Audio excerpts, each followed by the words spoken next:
The following live stream has been approved for appropriate audiences. It may contain occasional strong language and may not be suitable for younger or more sensitive viewers. Viewer inebriation is advised, though not mandatory.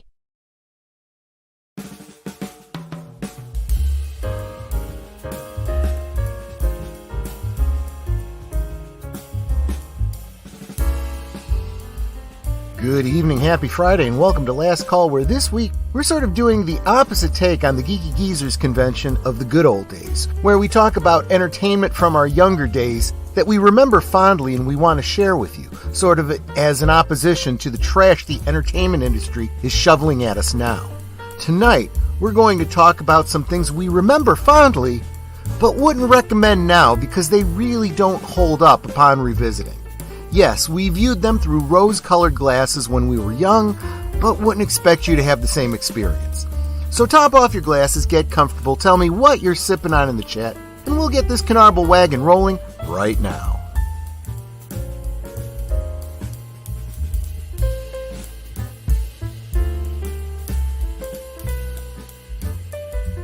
Last Call is streamed before a live audience.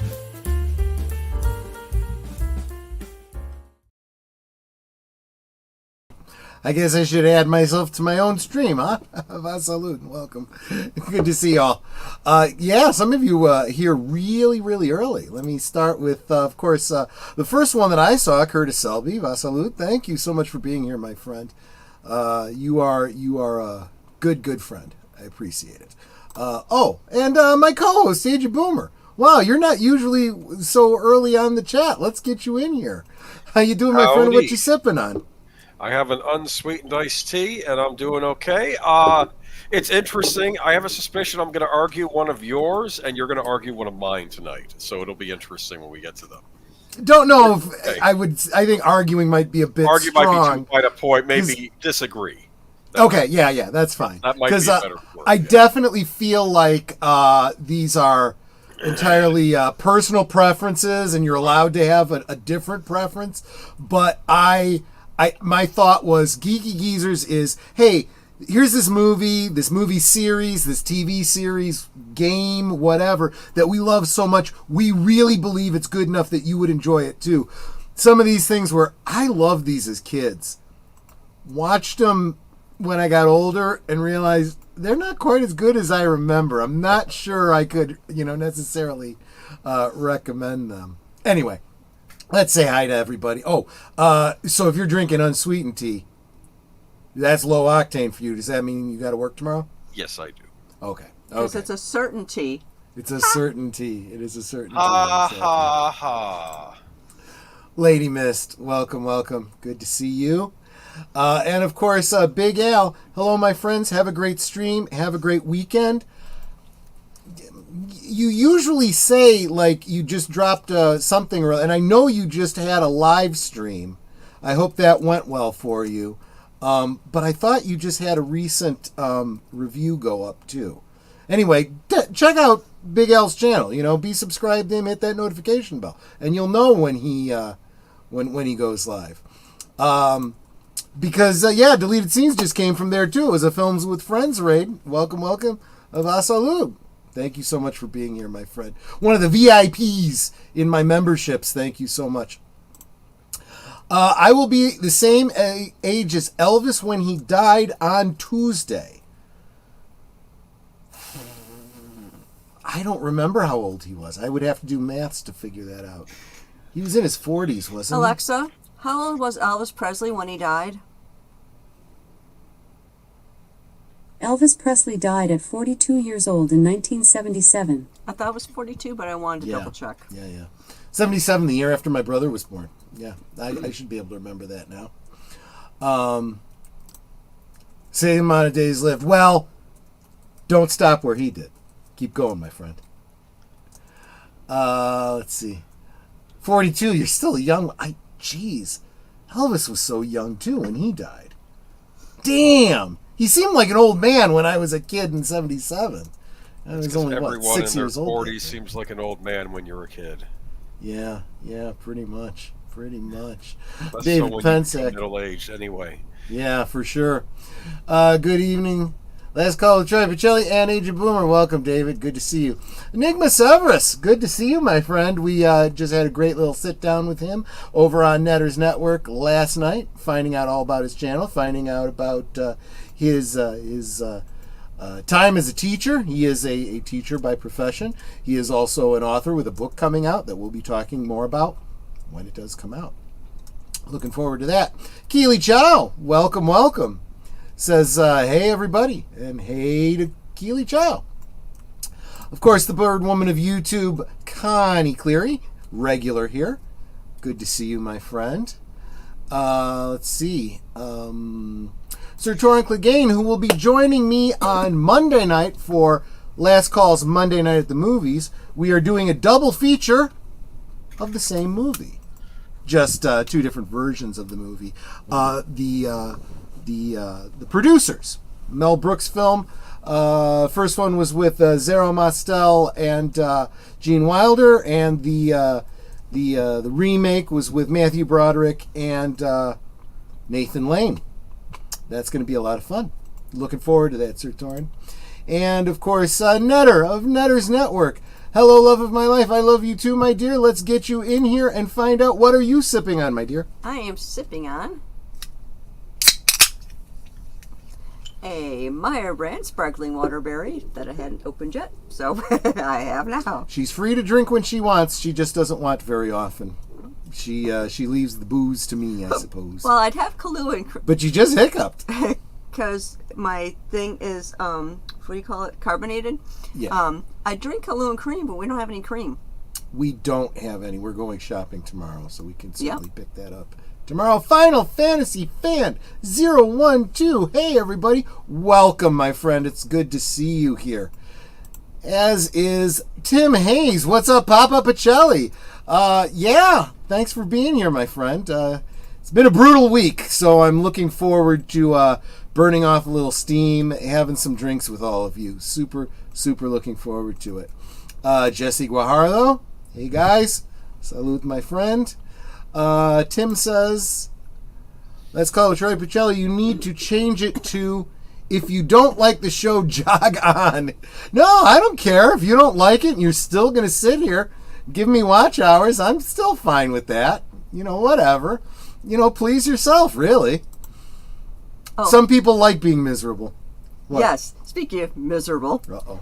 for those of you who may have heard about the Olympic breakdancing debacle, she is miserable after all the criticism she's got. You can't find the video anywhere, except you can find it over on my Twitter. Yep. Go to my Twitter, and I have it posted there. Somebody shared it in like super high speed, which makes it even funnier. Which is actually kind of funnier. But if you on YouTube, you could set it to play at 0.25 speed, and that's like normal. It's hysterical. It is hysterical. It is probably one of the worst things I've ever seen. But if you've been looking for it and you're like, well, I can't watch the vid, because what they were doing is you're seeing a lot of stills, but people talking about it, but not the video. The video had been taken down literally everywhere. It's like, I don't know if it was the Olympic people that were doing it or something, but they were scrubbing the internet. My making favorite. Sure this wasn't. Someone did a remix of it. Literally taking some of her moves and redoing them to go with a certain tune. The curly shuffle. Oh my gosh, it is hysterical. I was sitting down here just laughing at that one. That was just just absolutely If brilliant. you want to see that debacle that people have been talking about, and one person brought up, it's how can it be a viral video when you can't find the video? That's an excellent point. Yeah. Geek Flag with Nate knows. Nate, welcome. Saying bonjour. So glad that you are here. Did I miss? Oh, there you are. Shrek BMC, welcome. Good to see you. So glad you are here. And of course, Matt Inouye, who may not be able to stay till the end, but we always appreciate as long as you can hang out with us. Hopefully everyone will find tonight's presentation entertaining. We're going to laugh at ourselves a little bit, I think. Or at each other, maybe. Maybe. Did I say hi to David Pensack? I'm sorry if I didn't, David, but welcome, of course. And Janice Zeal, have not seen you in a long time. Good to see you, my friend. Good to see you. Got my wife purring. Watch it. Hurry. Logical Spark. Haven't seen you in a little while, too. Good to see you, my friend. Always good to have you here. I'm thinking it was Logical Spock all this time. It was. He changed his handle to Logical Spark at some point, and it changed from Spock to Sparks. Probably because he got depressed over the current state of Star Trek. Anyway. We'll talk more about that on Sunday for sure. Oh, my goodness. Although we've got a lot of dismal Disney to talk about. Well, we have the whole D3 thing to talk about, huh? Yeah, we do. We'll go through our yeah, we favorite absolutely ones. do. I bet you're excited. I am, because they deserve to be trounced. They really do. Jesse Guajardo says, speaking of Elvis Presley, did you hear about the woman who tried to steal Graceland? Just got arrested. Tried to steal Graceland, like the property? I'm going to have to look into that. No, I obviously had not heard about that. I'm going to steal it. Well, I heard it's being. I can't remember now if it's either Michael Jackson's prop. No, it can't be Michael Jackson because that one was already seized some time ago. But I think Elvis's property is, they're like trying to seize it for like back taxes. Yeah, there's something. Some stuff. Yeah, there's probably a probate issue going on because after Lisa Marie died, who owns the property? I don't know. So, I'll look into that. That's probably worth the. I'm sorry, I'm late to this. Cocaine Werewolf. There's a movie called Cocaine Werewolf. Is there? That's awesome. Send me a link. We'll talk about it on Sunday. What? I don't know what that is. No, Al has a review for it coming up on his channel. Okay, there's your double feature for a Monday: Cocaine Bear and Cocaine Werewolf. There you go. And isn't there like a meth shark or something like that, or meth gator or something? Oh, it was Meth Gator. I'm sorry. I don't mean to offend your Floridian sensibilities. Don't mess My with apologies. alligators. Don't mess with the alligators, yes. No, they're terrifying. Every time I think of a gator, I think of that bit from Blind Fury where he's walking along and, he bumps into him. Yeah, that Pat's was nice doggy and steps over. Oh, my goodness. It's terrifying. That just starts the movie perfectly for me. Oh. What happened? I need some specificity. When I see a comment that comes after something I said, I've kind of lost track. If you're talking about why I had a brutal week, I could tell you about work and stuff, but nobody wants to hear about what's going on with me at work. That's ridiculous. If you're talking about the Disney stuff, yeah, we'll talk about that on Sunday, but for F's sake, let's just say that if you have ever had a subscription to Disney Plus, you're literally indemnifying Disney to kill you, and you have no recourse. Okay, I was going to ask you if you knew about that rebuttal to the lawsuit.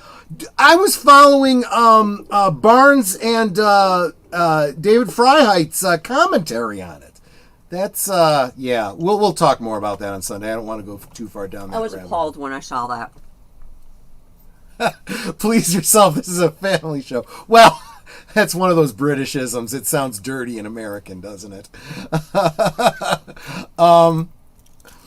I would not be surprised if the Olympics banned break. I heard they had decided they weren't going to do breakdancing anymore. No, I'm not kidding about that. I had literally heard that they had said that. Okay, here's how long it's been since I've watched the Olympics. I did miss you, but my aim's improving, Janice. Yeah, it's like I didn't know that breakdancing was part of the Olympics.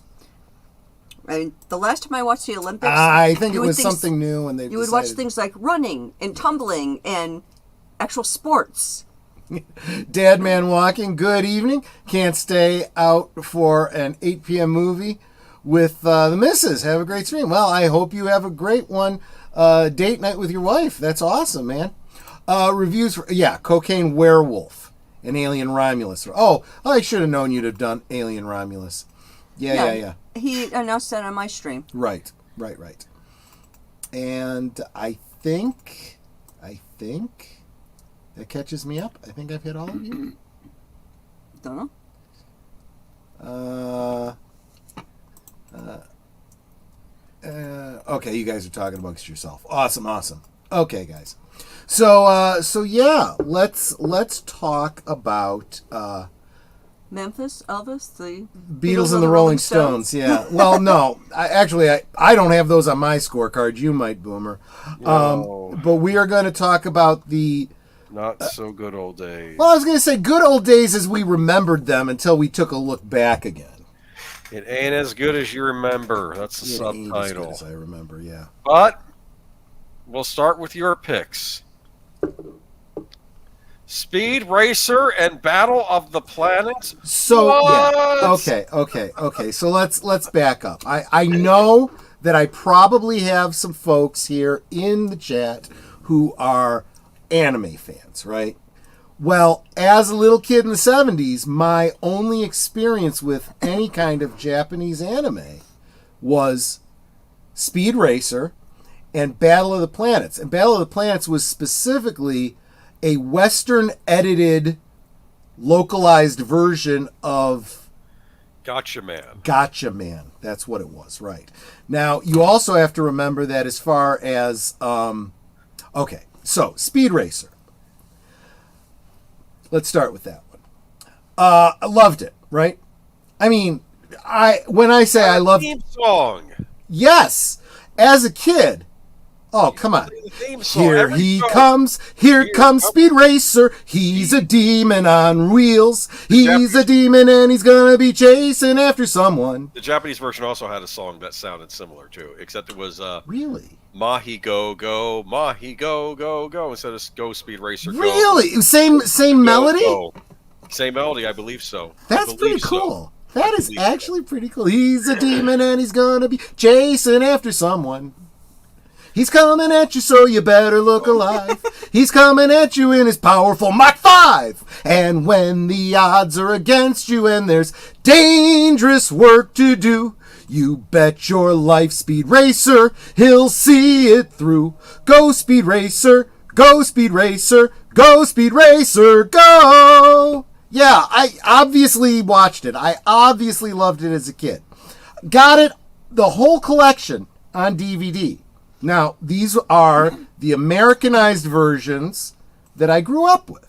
And I threw the disc in and I watched the first one. I'm like, oh, yeah, I kind of remember this. Watched the second one. I'm like, I feel like I'm watching the same thing over again. Watch the third one and it's like, so here's the formula for every damn episode of Speed Racer. Okay. You got the narrator explaining to you who Speed Racer is. Pops is his dad. He's What's her long. name? What Looks was like it? Mario.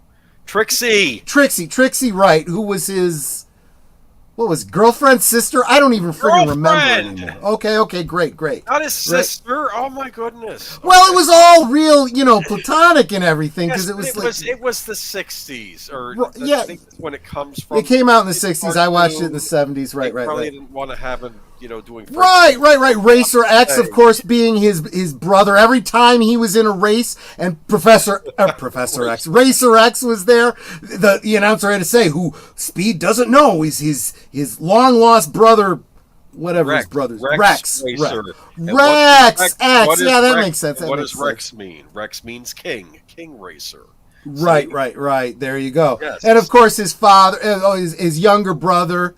And there's what? Pet Monkey, Spital and Chim Chim, who always used to want to ride with Speed Racer, but the father wouldn't let him because it was too dangerous. So what would they do? They'd hide in the trunk. Every single damn week. It's like, why isn't Pops out there checking the boot of the car before the thing starts every damn week, knowing they're going to do this shit every friggin' week? I always wondered why, when they got rear-ended, the kids survived. Well, because they'd gotten out, and now they had no choice. They'd get in the front, all kinds of craziness. Something happened. I gotta go help Speed. Which they wouldn't have to do if they weren't there causing trouble to begin with. Well, yeah, but that's every single week. It was the same thing. And of course, they'd go through there was special gadgets on the Mach 5. Yeah, I mean, this was before KIT. This was before all those other This was before the General Lee. This was before all the cars that you guys grew up Maybe they were with. taking a note from the Bond Aston Martin car. Maybe that's A little bit, but obviously it's kind of no pun intended, mocked up. It had the it had these stilts, because what it would do is they had stilts built into the bottom of the car that you could work on, like hydraulic press, right? So you can get underneath and work on it, but you could eject them fast and you could send the car flying, right? So there was that. Well, you're saying every episode has the same plot, but it's always about a race. And wasn't there one with a mammoth car, which was basically just a truck? Basically a train that drove on the street. Just ran over the other cars. Yes. I will say this. I think Sator Clegane said he watched it in the 90s. If he's like me, he probably watched it on MTV. MTV used to have this great avant-garde animation show called Liquid Television, and I would watch it for stuff like... I remember hearing about that, yeah. Early Beavis and Butthead shorts, Eon Flux shorts, and other things were on it. After that, on Sunday nights, or I think it might have been Sunday nights, I think I was watching it on Sunday, they would show an episode of Speed Racer, because you're watching it at like midnight or something, and they would just throw an episode of Speed Racer on after it, and that's how I got introduced to Speed Racer. And at first I'm rolling my eyes, but I kind of got into the show. It's nuts, because look, for a 7-8-year-old kid that I was in the 70s, this was a lot of fun. Obviously, I watched it over and over and over again. Didn't realize how repetitive it was. Big Al says, trivia, what was the name of Racer X's car? Do you know? It's in the chat. Oh, is it? Yes. Looks like David got it first. The Shooting Star. That was also the name of the evil dragon in the anime, the Record of Lodoss War. The evil dragon was known as Shooting Star. The Clue Channel. He's a regular around here. Always good to see you, my friend. Yes, we're talking about memories from our childhood that we saw through rose-colored glasses, and when we revisited them as adults, now, maybe didn't hold up as well as we remembered as kids. Keep in mind that for the time, this was a pretty revolutionary anime series. It wasn't as cheap as like Clutch Cargo, where they had the living lips on the people, where they just put someone's mouth. I remember what I'm Clutch talking Cargo. about. Yes, I do. So I've talked many times about the Bozo Circus that played here on WGN here in Chicago. I think it was syndicated out beyond Chicago, so some of y'all might have seen it. I know there was a New York version, but that was a whole different group of people. Clutch Cargo was one of the cartoons that they would play, and it was creepy as all crap. I mean, it was animated in that it was a still frame of an animated character, and you'd see real people's lips moving like this, and that was the only thing you saw moving. And Conan O'Brien ripped it off. What the hell is this? This is creepy as hell. When he would have like Bob Dole or Yanni on, and they would have like the still of him, and you'd have his mouth over it or something. That's you know, funny.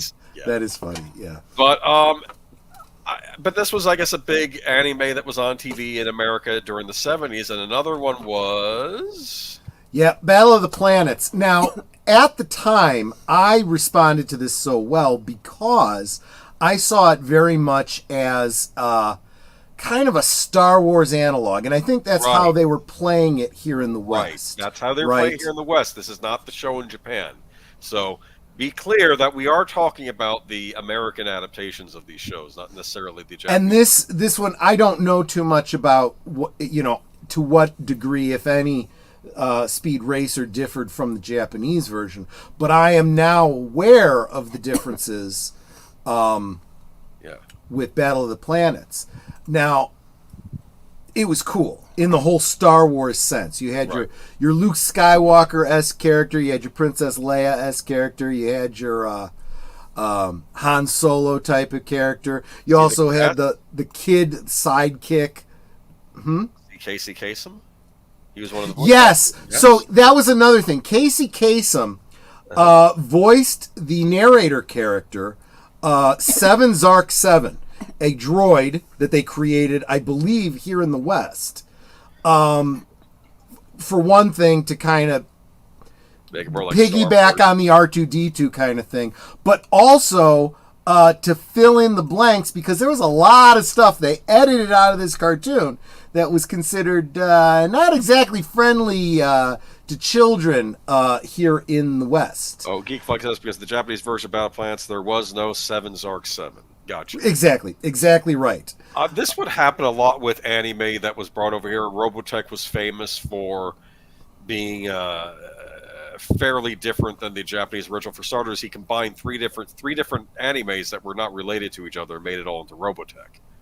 I think they're all done by the same studio, so they all had a similar look to them. I'm not attacking Robotech, because I know that's a favorite of a lot of people too, but I'm just saying that it was way different. This would happen back because they were thinking, is this thing from Japan going to be able to attract a Western audience? And I know that the original version, it was a lot more terrestrial, and they were known as the Gotcha Man was called the Superhero Science Ninja Team. So these are Japanese superheroes more so than being a Star Wars analog. Like, in fact, I kind of see it more like there's like a James Bond element with the evil organization, or like Hydra called Galactor, which are being run by an evil alien entity. These are, and then it turns out the leader of that is a shape-shifting mutant anyway. But they're employing, I guess, people on Earth to do damage to like things around the world. So the Science Ninja Team has to go in and stop their evil plans, you know. And they know martial arts, and they also know science, and they have high-tech weapons. Oh, you got a super chat. Yes, I did. Thank you, the Clue Channel. Thank you for gifting us with such a superb channel.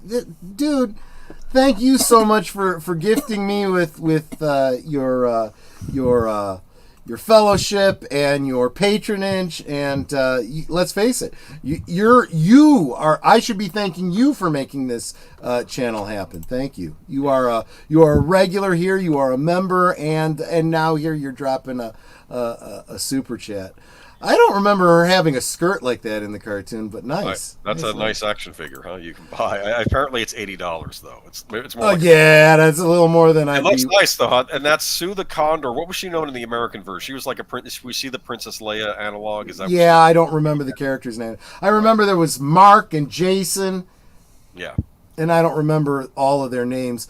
Mark says one was a hothead, so they probably treated him more like the Han Solo type, right? And the kid on the right there, I don't even remember his name, but he was like, I don't, and see, it makes me wonder if in Japan his character played the same way, because over here he didn't. Everyone else was dubbed in English, right? Yeah. Whereas the little kid character spoke in like gibberish. You know, it's like it wasn't even Japanese. It was just I didn't know what the hell was happening. I thought the kid was having a stroke all the time. I forgot what it was in the Japanese version. They said at the time that they were worried that this character spoke profanity in Japanese, but it turns out he didn't speak profanity in Japanese. No, he just spoke gibberish. So they didn't change that. What he did in the Japanese version. He might have. I own Gotcha Man on Blu-ray, the entire series, and it's one of these things that I am going to one day bucket list, sit down and watch straight through, because unfortunately Gotcha Man was famous for over here for not actually having the ending. This show had a beginning, middle, and end. It had a final few episodes where they finally stopped Galactor. Yeah. But it came with costs, that's all I'm going to say. Jesse says, I never saw Battle of the Planets, but hear that series was similar to Power Rangers or Voltron. Yes, in that it was another one of those. It was a property from Japan that they just took and re-spliced and re-edited, and just like Power Rangers, where they added all complete live action stuff when they weren't actually the Power Rangers. All that stuff of them going to school and stuff like that. That was kind of like the 7 Zark 7 thing here in the United States. So why did they need 7 Zark 7? They needed someone to fill in the story that was being edited out. What story was being edited out? Well, a couple of things. For one thing, probably the big one, the big bad. What was his name again? It wasn't Zoltron. I can give you the Japanese name. Hold on. Okay. Who are they going up against? Gotcha Man, Galactor. Sorry about this. Give me one moment. Oppose advanced villains Galactor, who were trying to. Leader of Galactor is an androgynous mass antagonist named Berg Katse, who is later revealed to be a shape-shifting mutant, acting upon the orders of Superior Leader X. Was this the character that apparently didn't have a gender? Was that a problem in the 70s, I think? It was a bit confusing. Yes. They played him. He was using the modern parlance, his preferred pronouns were he, at least in the Western version. But there was a lot of people that were like, he seems awfully effeminate. You know, I think he was supposed to be neither gender because he wasn't really human. He was something pretending to be human. Yeah, well, the impression that was given to me was that he was like he was just a friggin' cross-dresser. I don't know. I think it might have been more nuanced than that. They've had those in anime, but I don't know. I'll be interested. I'm gonna eventually watch this anime. Right there, I've watched a few episodes. So there was elements of his characterization that was clearly edited out, and I can only speculate what specifically, but also basically his followers were like Hydra, as far as I could tell. Yeah, that's what they look like. They look like evil organization villains. So he would send these guys after I almost said Power Rangers, the Science Ninja Team, or whatever they were called in this, though. I guess the princess. Zotar, that's right, that's what it was. And Clue re-upped his membership. Thank you so much, my friend. I re-up my membership every year. Yeah, yes, you do. You don't. Every year, you don't smother me in my sleep. Absolutely. And welcome, PJ of Orville Nation sent me a super sticker. Let me see if I can see what that super sticker looks like. If I can look at the. You need to go into your. It's a fist bump from a pear-shaped looking bird. I still call those the dumb way to die people because that's what they look like. They do look like but I don't think it's connected. But yeah. So what was I saying about this? Oh yeah. So Zotar would send his henchmen after Mark and Jason, all those guys, and Mark. They all had their own special weapon, and I just remember Mark's was like. Like Batman had a batarang, but he's like bird themed, so he had like this pigeon like looking thing. Yeah, batarang. According to Wikipedia, all their martial arts were based on their bird identities, so they would do bird martial arts. And so he would throw this boomerang thing, and it was this bird that shot like a bullet for a second, and then its wings would pop out, and then it would fly around and come back to him, and somehow it defeated all the bad guys. Only to find out in my adulthood that what they were cutting out in the Japanese version is those rings were razor sharp and they would disembowel the other guys and like their guts would spill out and stuff, and I'd be like, well, no wonder they didn't show that on network television. In the Japanese version, I don't know. They might cut from that even in the I mean, maybe they don't. I don't know. But I did want to tell you. I don't know. That's what I heard. Japanese names apparently, they are. Hold on, I have it right here. Ken the Eagle, Joe the Condor. He was kind of the hothead character, I guess, right? June the Swan. Wait a minute. Back up. What was the first one's name? Ken the Eagle in the Japanese version. Okay, he was Mark in the American. Yes. I don't know. They just didn't keep Ken. Ken's an American. They could have. Joe's an American name. June the Swan. Wait. Joe was. Joe the I think he was Jason. I think he was Jason in the American. I don't know any of the rest of these. They're I mean, granted, they're Japanese names in here, but they can translate to American names. June the Swan, who is Japanese American in the. See, that was something that was clearly missing because she does look like a swan, and I never made that connection because that was never expressly mentioned in the American version. Let me guess. The big guy was an owl? Yes, Ryu the owl. And the little I think guy, he was like Curly or something in the American version. He was the roly-poly comedy character. He can't be that. I mean, granted, he's a little heavy, but he can't be that out of shape if he's fighting along with them, right? I mean, he has to. Maybe it's like a sumo wrestler. He's got some weight, but he must have some muscle too, right? I mean, I don't know. I don't really remember, to be honest with you. Fuzzy memories here. Jinpei the Swallow. That's the kid. That's a swallow. Oh, that makes sense. Because he's small. Yeah. JPRPH1. Hail, folks. Just got home from a gig. We'll be lurking. Thank you so much, my friend. Good to see you. I did want to show you. This is from the video game Tatsunoko versus Capcom, where all the characters from Tatsunoko anime. Tatsunoko also owns Speed Racer. That's interesting. But they didn't have Speed Racer in this game, and they asked the producer, why isn't Speed Racer in this fighting game? What's he going to do, run the guy over with a car on the stage? That would be funny. I understood, but you could have still had him do some fighting. I mean, actually, you know what would be funny is if he wasn't a playable character, but like in the middle of a battle, he could drive over both the characters and knock them down by half. They could have done that.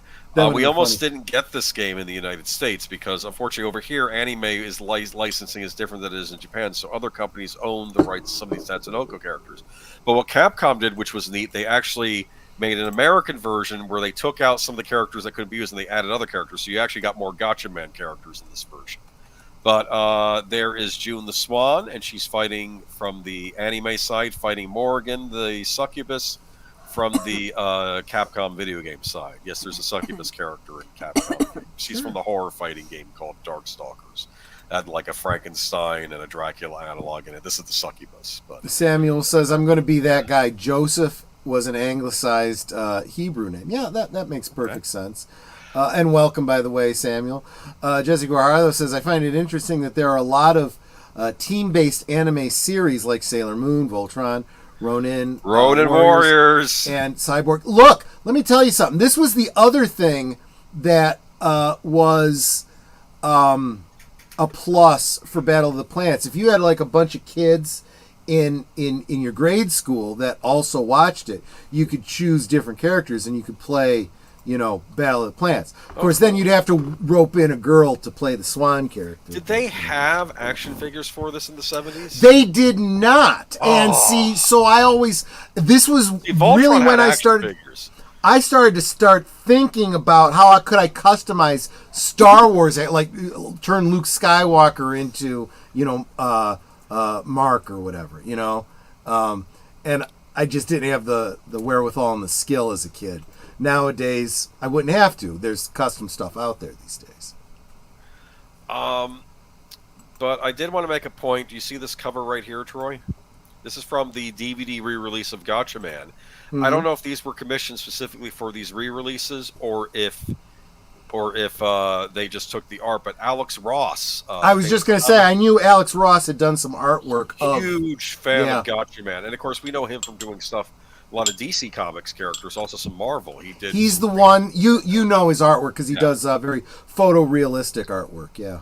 But he does, these are some wonderful artist renderings, and they were all included on the DVD set. If you get the Blu-ray set, too, I think some of them are on there, too. He said he was fascinated by the look. He said, for starters, the way the Japanese superheroes wore their capes, wore their boots, I think some of them women even had heels. He said it was very different than how we over here imagined our superheroes. He was fascinated by the design choices. Yeah. Right. Well, of course, there's the wing motif, for the capes. The helmet has, visors that, kind of become the beaks. The bird vest, yeah. Yeah, and back when Netter and I were doing a lot of the cosplay, obviously you can't be cosplay and not at least occasionally peruse the what is the Japanese bodysuits called? Hentai? No, I'm sorry. That's porn. Never mind. Zentai. Zentai. Yeah. I know. I was close. Yeah. It rhymes. Zentai and hentai. I wonder if there's probably a common thing there now. Oh yeah, because a lot of those outfits are made for sexual acts. Yeah. With splitting places, strategically. Yes. I just have to say, I'd surrender to her any day of the week. I'll say that. Right. But I want to imagine she and Ken the Leader were a thing probably on the show. Hentai surprise. Yeah, exactly.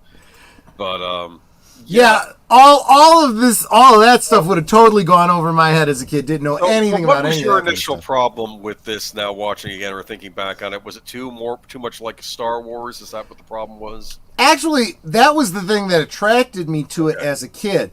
Only to, grow up and find out that I was watching a very sanitized very overly simplified story. Yes. And it does make me wish that I could check out and now as an adult I can. So. And they did a new English dub for the new version too. So it's out there. If you're ever interested in revisiting, maybe you'll have a different take on it. But again, I would imagine so. People forget though. Back then, this was a lot of the only way you could watch anime. Even when we started, there was a horror story with the first Studio Ghibli Hayao Miyazaki movie that came out over here called I think it was called Nausicaa, the Valley of the Wind in Japan. And when it came over here, it was heavily edited, called Warriors of the Wind. He got so angry. Yeah. It was years before Ghibli movies came out here again because he did not like how his work was treated. So eventually Disney did a dub of it. John Lasseter of Pixar oversaw the dubbing when they came out again over here. And actually, Patrick Stewart does one of the voices in Nausicaa, the Valley of the Wind. Interesting. The newer English stuff, so that's interesting. But yeah, I mean, but these are the things we, the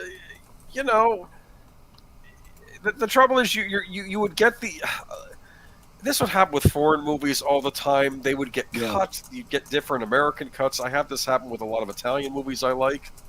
That's frustrating. Sometimes American. This is why the internet is a blessing in that regard, because you can probably go out there and find original foreign versions of things, including with subtitles and I'm more a sub than a dub, but I see the value of both. Well, I agree. If you can have both, have both. I'm not going to argue. I still think dubs should be professionally done. Yes. They're not always. Yes. The fact that that's an old story. They weren't always well done. I mean, I'll be honest with you. It sounds like this one you at least had Casey Kasem and others. I always felt like they were trying to. I always imagined that they were not only trying to translate from Japanese to English, but they were also trying to get it as close to mouth movements. Yeah, because you could have somebody, just have a real quick mouth movement and say a whole sentence in order to get the idea across, or vice versa, I have to tell you something about anime. They do not animate the lip movement, the actor's voice. This is typically done with a lot of American animation. Disney movies in particular, they would tend, I think, to record the cast first and then animate around the dialogue. Yes.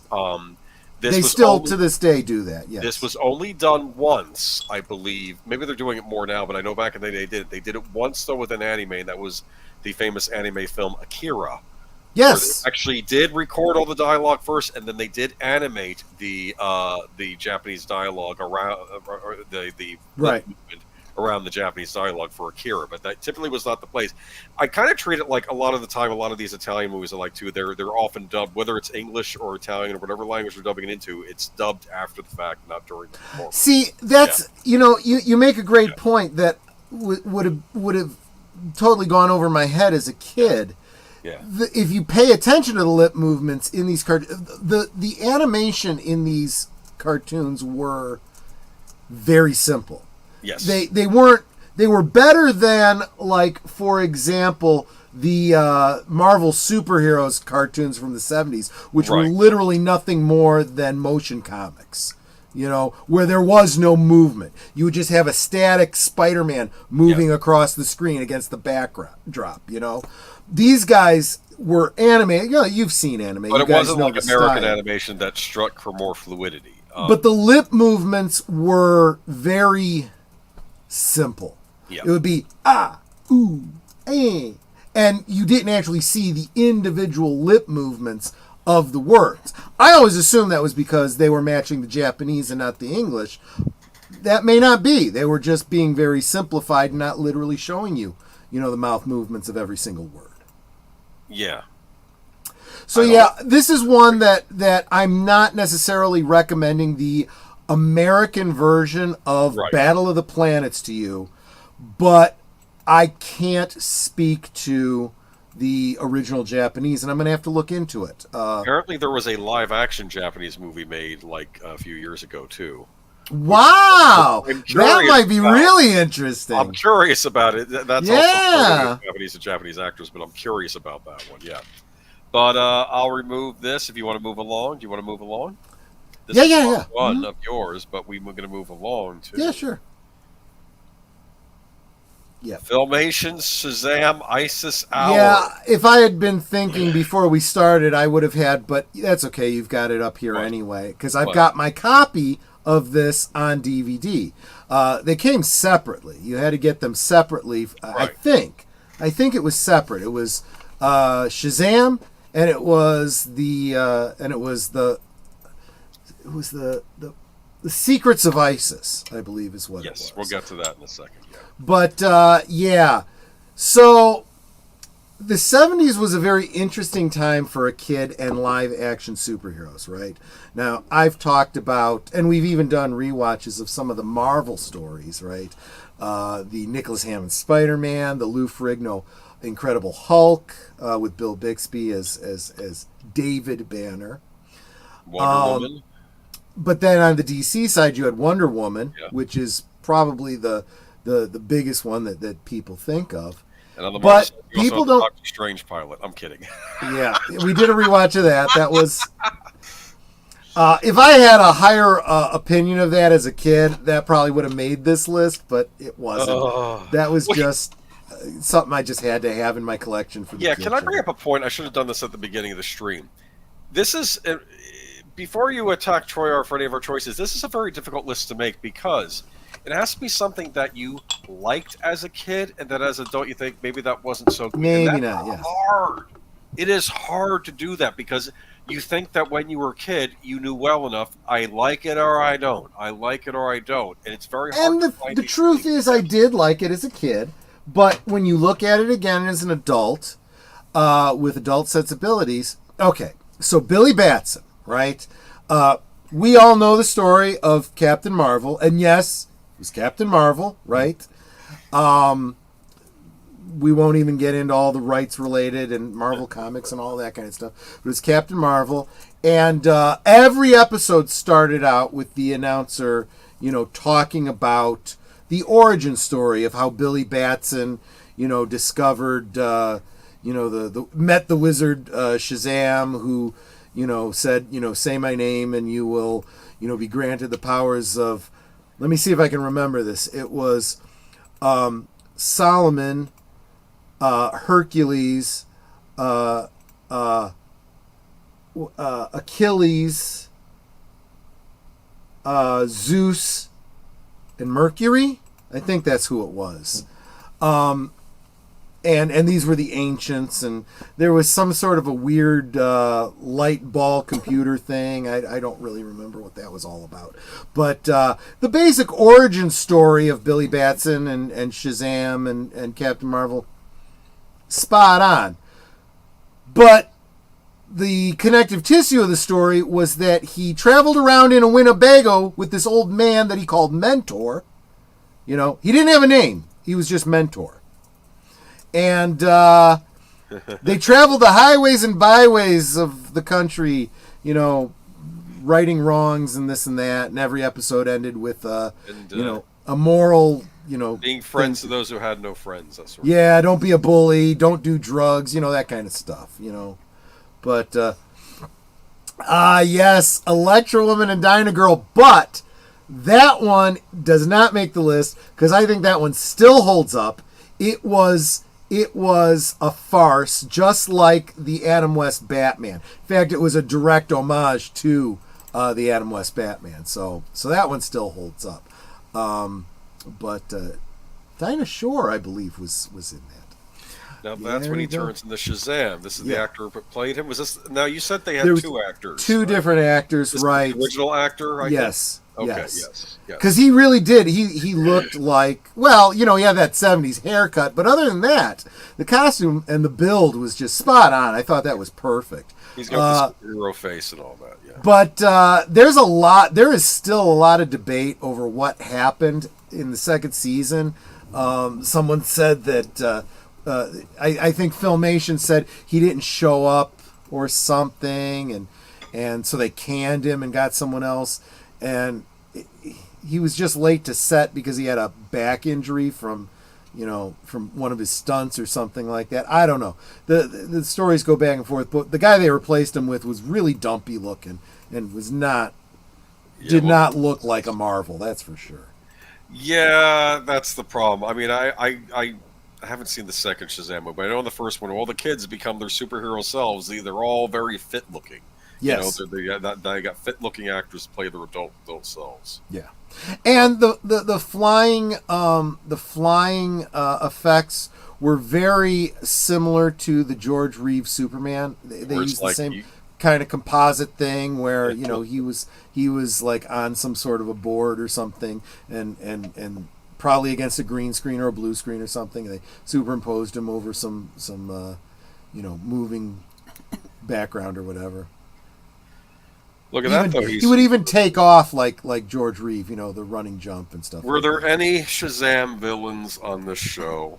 No, not a one. Sylvana, there were none of the comic book characters at all. No Black Adam, nothing. Yeah. And it was, in fact, it wasn't even like it wasn't even. They at least have a generic mad scientist on there that They didn't even have bad guys in the sense of like the Incredible Hulk. Right, where it was some guy extorting money from people, or anything like that, or like I don't remember Richard Mull on Wonder Woman, who could play the flute and hypnotize you. None of that kind of stuff. This was all the kinds of problems kids would actually possibly get into. Trying to join a gang. And in order to do that, you had to do some stupid stunt that got you trapped in a gully or something, and you couldn't get out. So I did it on a dare. Yeah. So Billy would, I don't know what, he'd run, to get someplace private and go Shazam, and then they use stock footage for the transformation every time, and then he'd go and fly and rescue the kid, bring him back, and then give him a lecture about why that wasn't a smart thing to do or whatever, and then they'd end the episode with him talking to Mentor about something about peer pressure or something, and then at the was very there a drug episode where some kid decided to take some angel dust or something, or if they did, it wasn't that okay, right. It was probably what they probably did was they probably talked about smoking. I think it was. Okay, smoking's not cool or something. I like see. That. That's about as far as they went. Yeah, it was really watered down. Don't go into the liquor cabinet. Very, very hokey. But this was Filmation, who did a lot of the DC cartoons. In fact, I think they did one or two of the Batman cartoons. They did.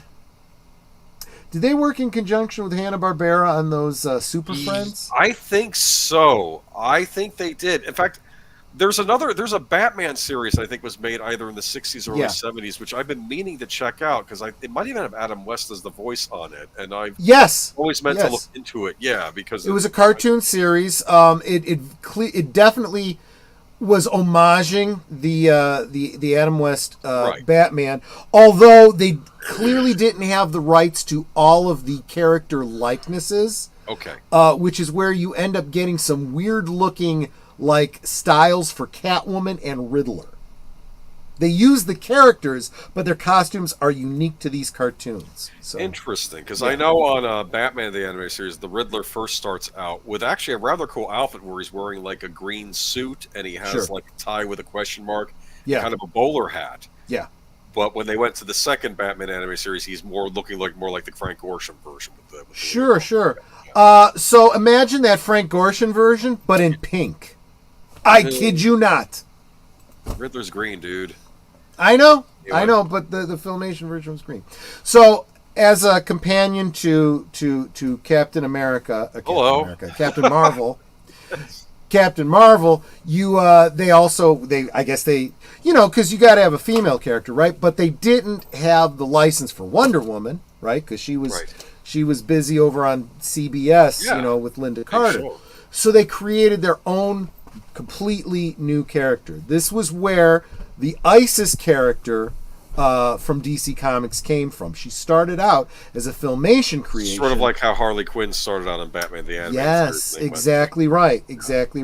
Did you know, I didn't realize this till later, did you know Kryptonite was an invention of the Superman radio show? Yes, it was. It didn't originate from the comics, which I thought was interesting. Yes, it was. Yeah. There is debate over the why of it.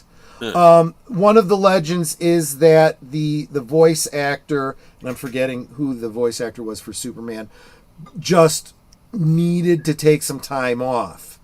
And he needed to take a day off because he'd gotten sick and had lost his voice. Right. So they did an episode or two where he didn't have to speak because he was affected by kryptonite. Yes. And someone else could just do groans and whatever, and the narrator can explain the action of the And story. yet, it's one of the greatest additions to the Superman mythos. I thought was kryptonite, but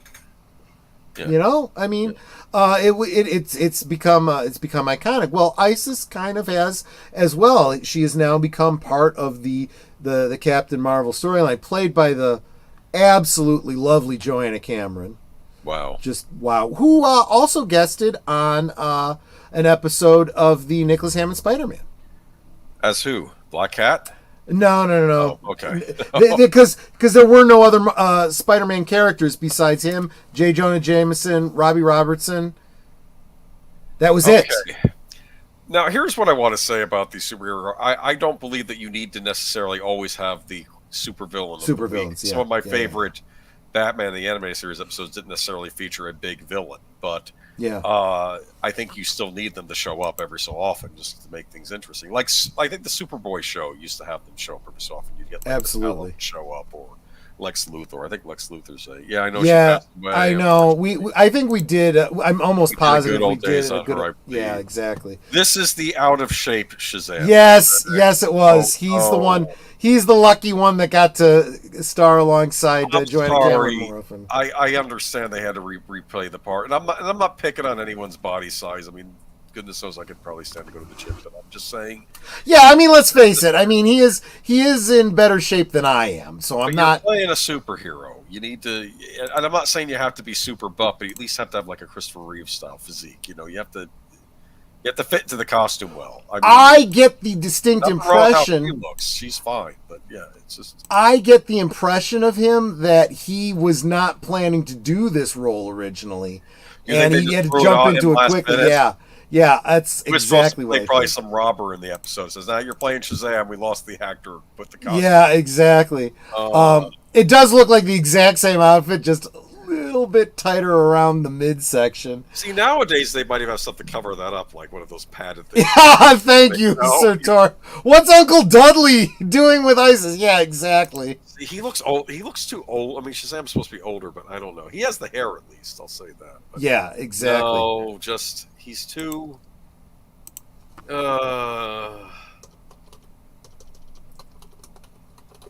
But you can't. You weren't looking at. Let's face it. You were not looking at Captain Marvel. You were looking at. Your uncle or your best friend's dad next door. Who has a beer on the weekend. Exactly. I mean, it looks normal, but he doesn't look like a superhero. That's the problem. Okay, that's what I'm saying.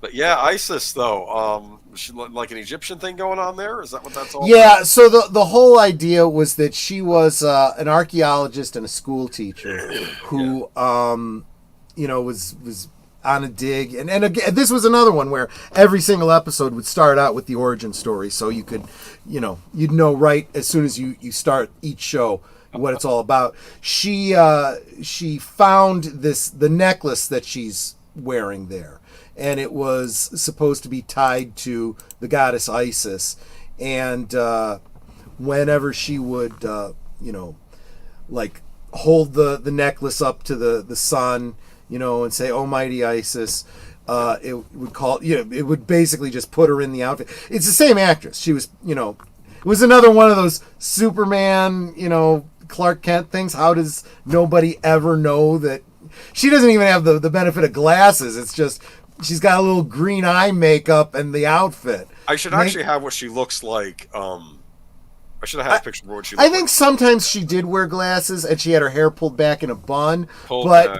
But honestly, it was not, she was hot either way. She was a little nerdy hot, but still really hot. And the other school teacher who was not really her boyfriend, but, Huh? Like I'm thinking that like when she sees herself, the regular person, she should be like the shy. No, she wasn't Oh, shy. okay. She was just nerdy, is Okay. all it was. But not any less assertive. You know, this was the '70s, guys. So you got to remember the second wave feminism was real big back then, and although nowadays it was, you know, you'd look back on it and go, oh, that's nothing. But back then it was, you know, it was the equivalent of woke, you know, these I got you. days. They had to show the young girls. Yes, you become a professional if you want. You know, that's. But again, second wave feminism did not shy away from feminizing the women, so it was Second still, wave feminism. pretty I didn't nice. get the impression it hated men either. I mean, it had It didn't, but it was Or- a little antagonistic. It was little like antagonistic as opposed to a lot antagonistic. assuming that every man was a chauvinist, you know, and you know, having to school men that women could do anything men could do, which honestly we know sometimes is true but isn't always true. Let's just be real. There are differences, and let's face it, one of the things I like about women is the differences. So let's be very clear about that. But yeah, I mean, but this wasn't like anything overt. It was just what was natural for the era back then, and so a lot of her messages were, you know, things like, you know, never judge somebody by their appearance. You know, you never know what they're capable of. Stuff like that, this and that. Again, this was just like this was really, the storylines were basically the female superhero standing in for the male superhero. Kids in school getting in trouble, having to rescue them. You know. Her flying ability was a little bit different, maybe because she was wearing a skirt, but she would take off and land vertically, and she had some sort of a poem she would say, like "O mighty winds that blow on high, lift me now so I could fly," or something like that. I may have gotten it not quite right, but the winds would pick up and lift her up, and she'd like kind of spin like it was a cyclone or whatever, which was really kind of cool. But then when she was flying at a distance, she would go horizontal, not quite completely horizontal, kind of like, you know, think George Reeve, you know, kind of a thing. And then she'd kind of spiral down to the ground. The wind would be blowing. They actually had I thought it was a pretty cool effect, actually. But the stories were incredibly simplified. But she would fight bad guys, right? Yeah, but again, usually the low tier ones, you know, somebody that maybe some robbers that the cops were, you know, trying to catch, and she'd go after them, and you know, but Send the bird after them or something, or and her alter ego's name was Andrea Thomas, right? She's a school Okay. teacher and archaeologist. So Andrea Thomas was actually a character in the Black Adam movie. So they were planning on doing something with ISIS if that whole thing had. she might have been in continued Shazam too. But who played her in Shazam 2? You're probably not going to like who played her. Anyway, Yeah. hold on. Now I'm going to look it up. I think I know who played her in Shazam 2. Hold on. ISIS, Shazam, Fury of the Gods. Is that what it was called? I never saw Played it, so yeah, I don't ISIS? know. Did someone play ISIS? I don't know. That's Okay, okay. maybe I don't know. I didn't see the movie, so I'm not going to speculate. But I think I think I know who played her. But And honestly, as long as she was an attractive woman, I would not have a problem with it. If they decided to go with Okay. Egyptian or otherwise Middle Eastern, you know, casting, I would not. this is necessarily who I get into think, but it, I don't know because I didn't watch the movie. I just know there was a goddess in it that one of the other characters, the Marvel family, falls for. Oh, okay. And I'm wondering if it was the goddess Isis, and I know Rachel Ziegler plays her. Probably too short to play that role. I don't know if that's who she played, though, but it would make sense considering there's this history. It was dealing with gods in that movie. The other, like her sidekick, you know, if this had been Wonder Woman, it would have been the Steve Trevor character. Was another teacher at her school named Rick Mason, which I always thought was funny because I had a buddy in high school whose name was Rick Mason, you know, and I'm like, oh, you like the Secrets of ISIS, and he'd like, what? Was he a couple love years interest? I think you were supposed to imply that they were, but there was nothing really overt. There was a little bit of flirtation, but nothing really overt. It was very, very childish type of show is what it was. I see. You know. All right, but you would not necessarily think these hold up for the modern DC fan looking for some vintage. No, this would probably really, really.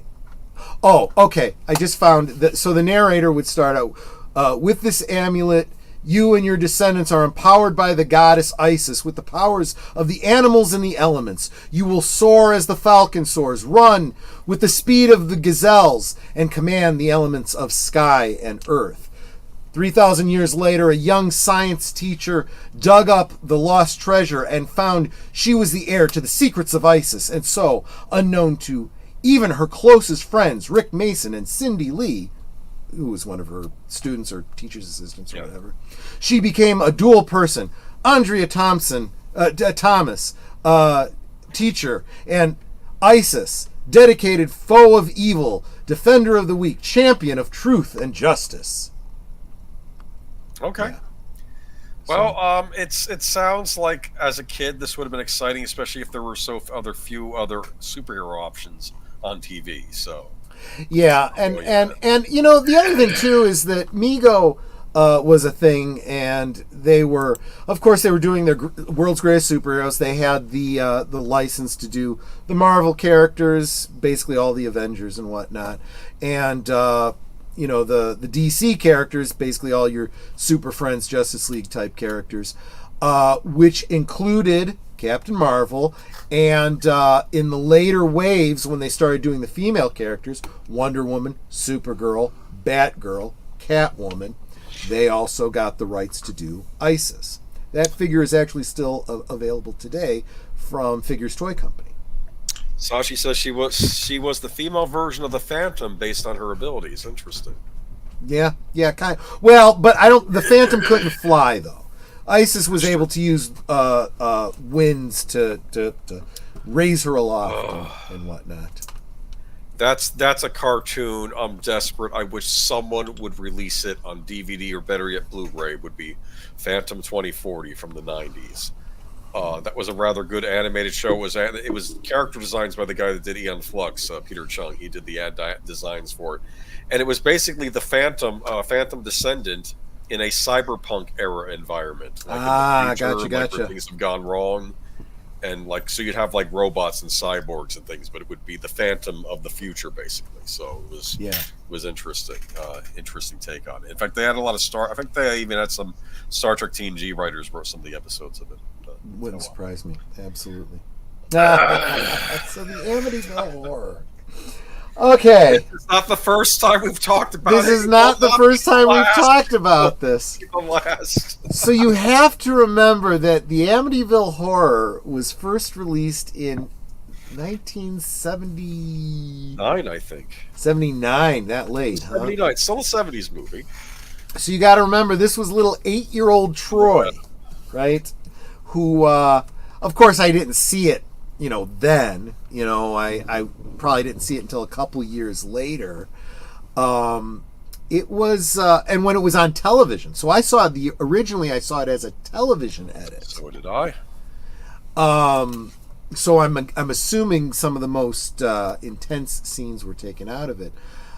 Starring James Brolin, right? Right? So, what's his name? Thanos. Right? Well, Thanos' dad. Thanos' dad, right. It was, who is it? Josh Brolin? Josh Brolin is his son, Thanos, yeah. So this is Thanos' dad. And Margot Kidder. Lois Lane, right? Oh, yeah. This is coming right off of Superman, I think. Yeah, this was right after Superman. This is her first role right after that. They took advantage of that R rating, which was kind of nice. A little bit more of Margot. Didn't know this until much later, but when I was an adult and able to see it on cable, I was like, oh yeah, hey there, Lois. But so my mother had read the novel. Well, the novel. You say novel, not novel though. This is true. But this is a nonfiction book. Maybe it's a novel now because it's so. Anyway, I'm sorry. Yeah. So this really happened. my mother read this story. Yeah, my mother read this. This book was sitting, on her dresser, and I remember her reading it, and she was talking about it, and it was. Yep. She said, "This is a true story, and the house that had this gateway to hell in the basement, and the evil pig, stalking the family, and the flies, pig, and Jody the pig. And I'm like, okay, I'm gonna have to read this book, but I never got around to it while she had it. I think she gave it away to somebody. But this book was available in the school library my freshman year in high school. Excellent, yeah. Okay, so I went and picked up the book and I read it, and look, it was in the nonfiction section because it was listed by the publisher as nonfiction. So you take it at face value. Was this based on, real events? Yes, I suppose in that regard. Yes. Yeah, real murder case that happened in the house before the family moved in too. That was murder. Yeah, but that movie was a highly fictionalized yes, version. But it's mentioned briefly at the beginning of this movie when you see the shots happening, when you see the crazy guy shooting the kids, the shotgun at the very beginning of this movie. Yeah. You can also see that happen in The Conjuring 2. Right at the beginning of that film. And the big difference is that the family name is completely changed in the prequel story, and that whole relationship between the brother and the sister is totally fictional. Yeah, that's something. Yeah. Yeah. The Montelli family in the sequel to this, but that wasn't her name in real life. It was another Italian sounding name though, because it was Italian. Yeah. Italian American family. Yes. So and of course this is, if this is not the actual house that the story was supposed to be about, it's the same style of house. It's that colonial. It looks evil. Yeah, well, because those windows tend to look like eyes and whatnot. That house. When you're a kid, I have to explain something to you. I don't know if this is the same for kids living today with access to the internet and iPads and smartphones or something. When you're a kid, there was still this thing called hearsay, where you hear someone talking about this. I saw a commercial for that. Did that really happen? Oh yeah, and then someone talks to you about it. The whole urban legend concept. What they're saying is accurate to what was in the book, but you keep hearing things. And you're conjuring enough stuff in your head, like Conjuring. I see what you did there. I caught that reference. No, but like, was the devil in this house? Were there ghosts? Like what was going on here? This poor family being terrified. So let's. Place. And I will give houses in your own neighborhood, and you're wondering what else is cursed. It is. Okay. You really have to back up. Yeah. We'll get to that in just a second, but. I'm glad you put that there because you know where I was going with this. You want to talk about the toilet, for God's sakes, get out! There was was it Eddie Murphy who did a joke about this? Yes, I believe it was him. He had a routine where he said white people are stupid in these horror movies. You see this movie like the Amityville Horror, and you got the walls bleeding and the glowing eyes and the pig and the gateway to hell and the ghosts and the devil and all this stuff, and and you're seeing the day 25, day 30, day 50, day 360, whatever, and it's like, a brother doesn't do that. Brother moves into the house and goes, "This is a nice house. Nice neighborhood, great place for the kids to play out back. Get out. We're moving. Bye." Not one day. Really would stay in there. It's funny. This reminds me of a commentary someone made on an Italian horror movie called House by the Cemetery, where they said, well, this family, they go into the house. They don't know. They don't seem to notice that the babysitter they hired isn't there. But there's a giant swath of blood by the basement, leading into the basement door that they've not been able to open since they moved into this place because it's been sealed shut. And they just say, "Oh, let's go to bed." It's like, crying out loud. Yeah. Well, that reminds me. There's a channel that's actually leaving YouTube right now. MXR Plays. They do a lot of reactions to various memes online, and YouTube hasn't given them a fair shake, so they're leaving YouTube. But one of the memes was it's just a picture of a basement door that's slightly ajar, and the caption says, "We've been completely unable to open this door since we moved in 3 years ago. Now it's open. We don't know why." Yeah. It's like, get out, get out, get out. Of the house. Whereas So- I'd be the one going, cool, give me a flashlight. Well, yeah, it's like, well, finally I can go in and Ooh. look. I'm looking down there. I see a couple of emeralds staring up at me. I'm gonna go get those. Two of them, yeah, exactly. Okay, roll initiative. No, Oh, no. So here's, we do have to give the basic backstory. I think most people know the story of Amityville Horror, but this couple moves into this house in what is it, like Amityville, New York, or something like that? Yeah, Upstate New I York. think they shot the film in Thomas River, New Jersey, but again, I don't know if that was hearsay. I heard. It doesn't matter. It's, Is it on Long Island? It's basically if this was the world of Lovecraft, it would be Innsmouth or whatever, Miskatonic. I think it was on Long Island because apparently there's like a bay by the house, like you could have like a boat tied to like yes, you can actually go out. Yeah, that was part of the plot point. So anyway, they move into this house. They got a really good deal on it. Come to find out, the reason they got a good deal was because the previous family had been murdered by the son in this house. Now, this is the part that's the absolute true story, right? Remember, this is pre-internet, so maybe the news of it wouldn't have traveled as fast. Right. Yeah. So they move in, and like as soon as they start moving in, weird stuff starts happening, right? So there's this weird ichor that's coming out of the pipes and whatnot, and they're here.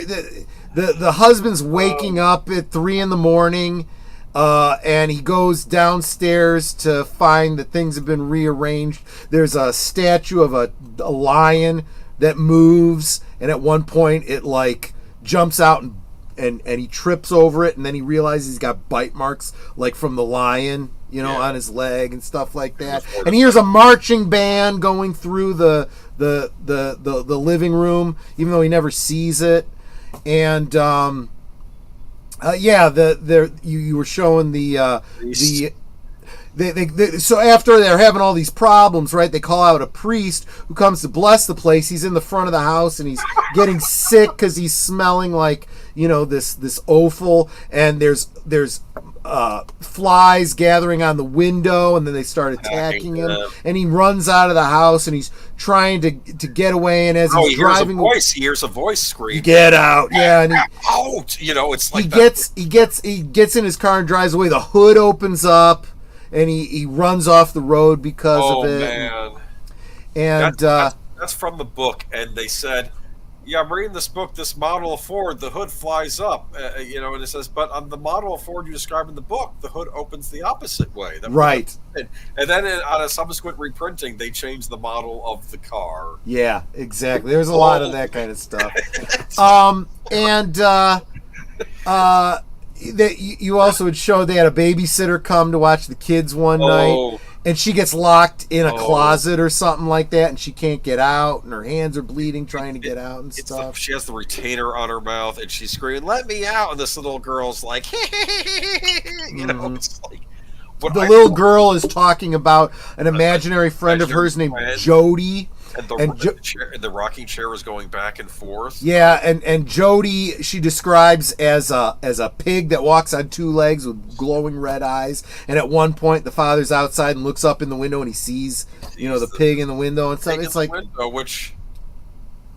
okay, so and he's getting crazier and crazier, and he eventually decides, okay, we got to get the family out of here, and they split, right? Yeah. And there was something about going down into the basement. And she was a psychic. Remember, his business partner had a girlfriend who was psychic. It's another big thing in the 70s. Right. It's Satanism.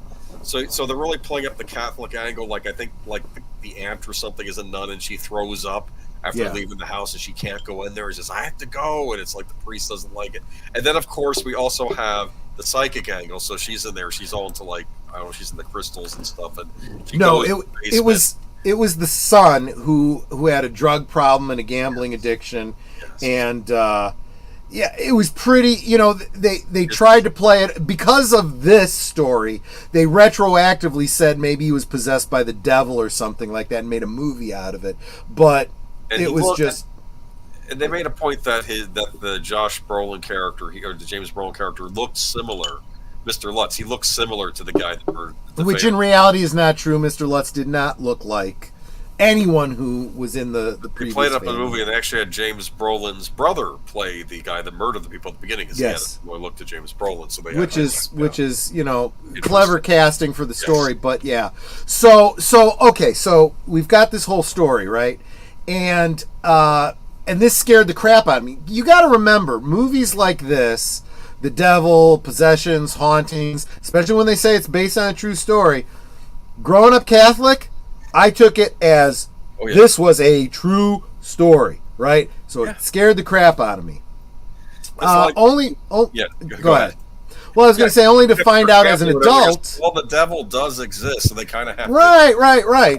But something tells me, in my more adult rationale of this, the devil would not spend his time screwing around pretending to be an imaginary, whatever, pig to the little girl and scare a family in a house or something like that. This is kind of, I think he's got badder fish to fry. Real quick, I don't think I said hi to Matt Cheatwood earlier. Welcome, my friend. Good to see you. They've moved all of their, I don't know if they were even able to take their content with them because their main channel was literally shut down. They don't even have access to, and what pissed them off was because that couple met through YouTube.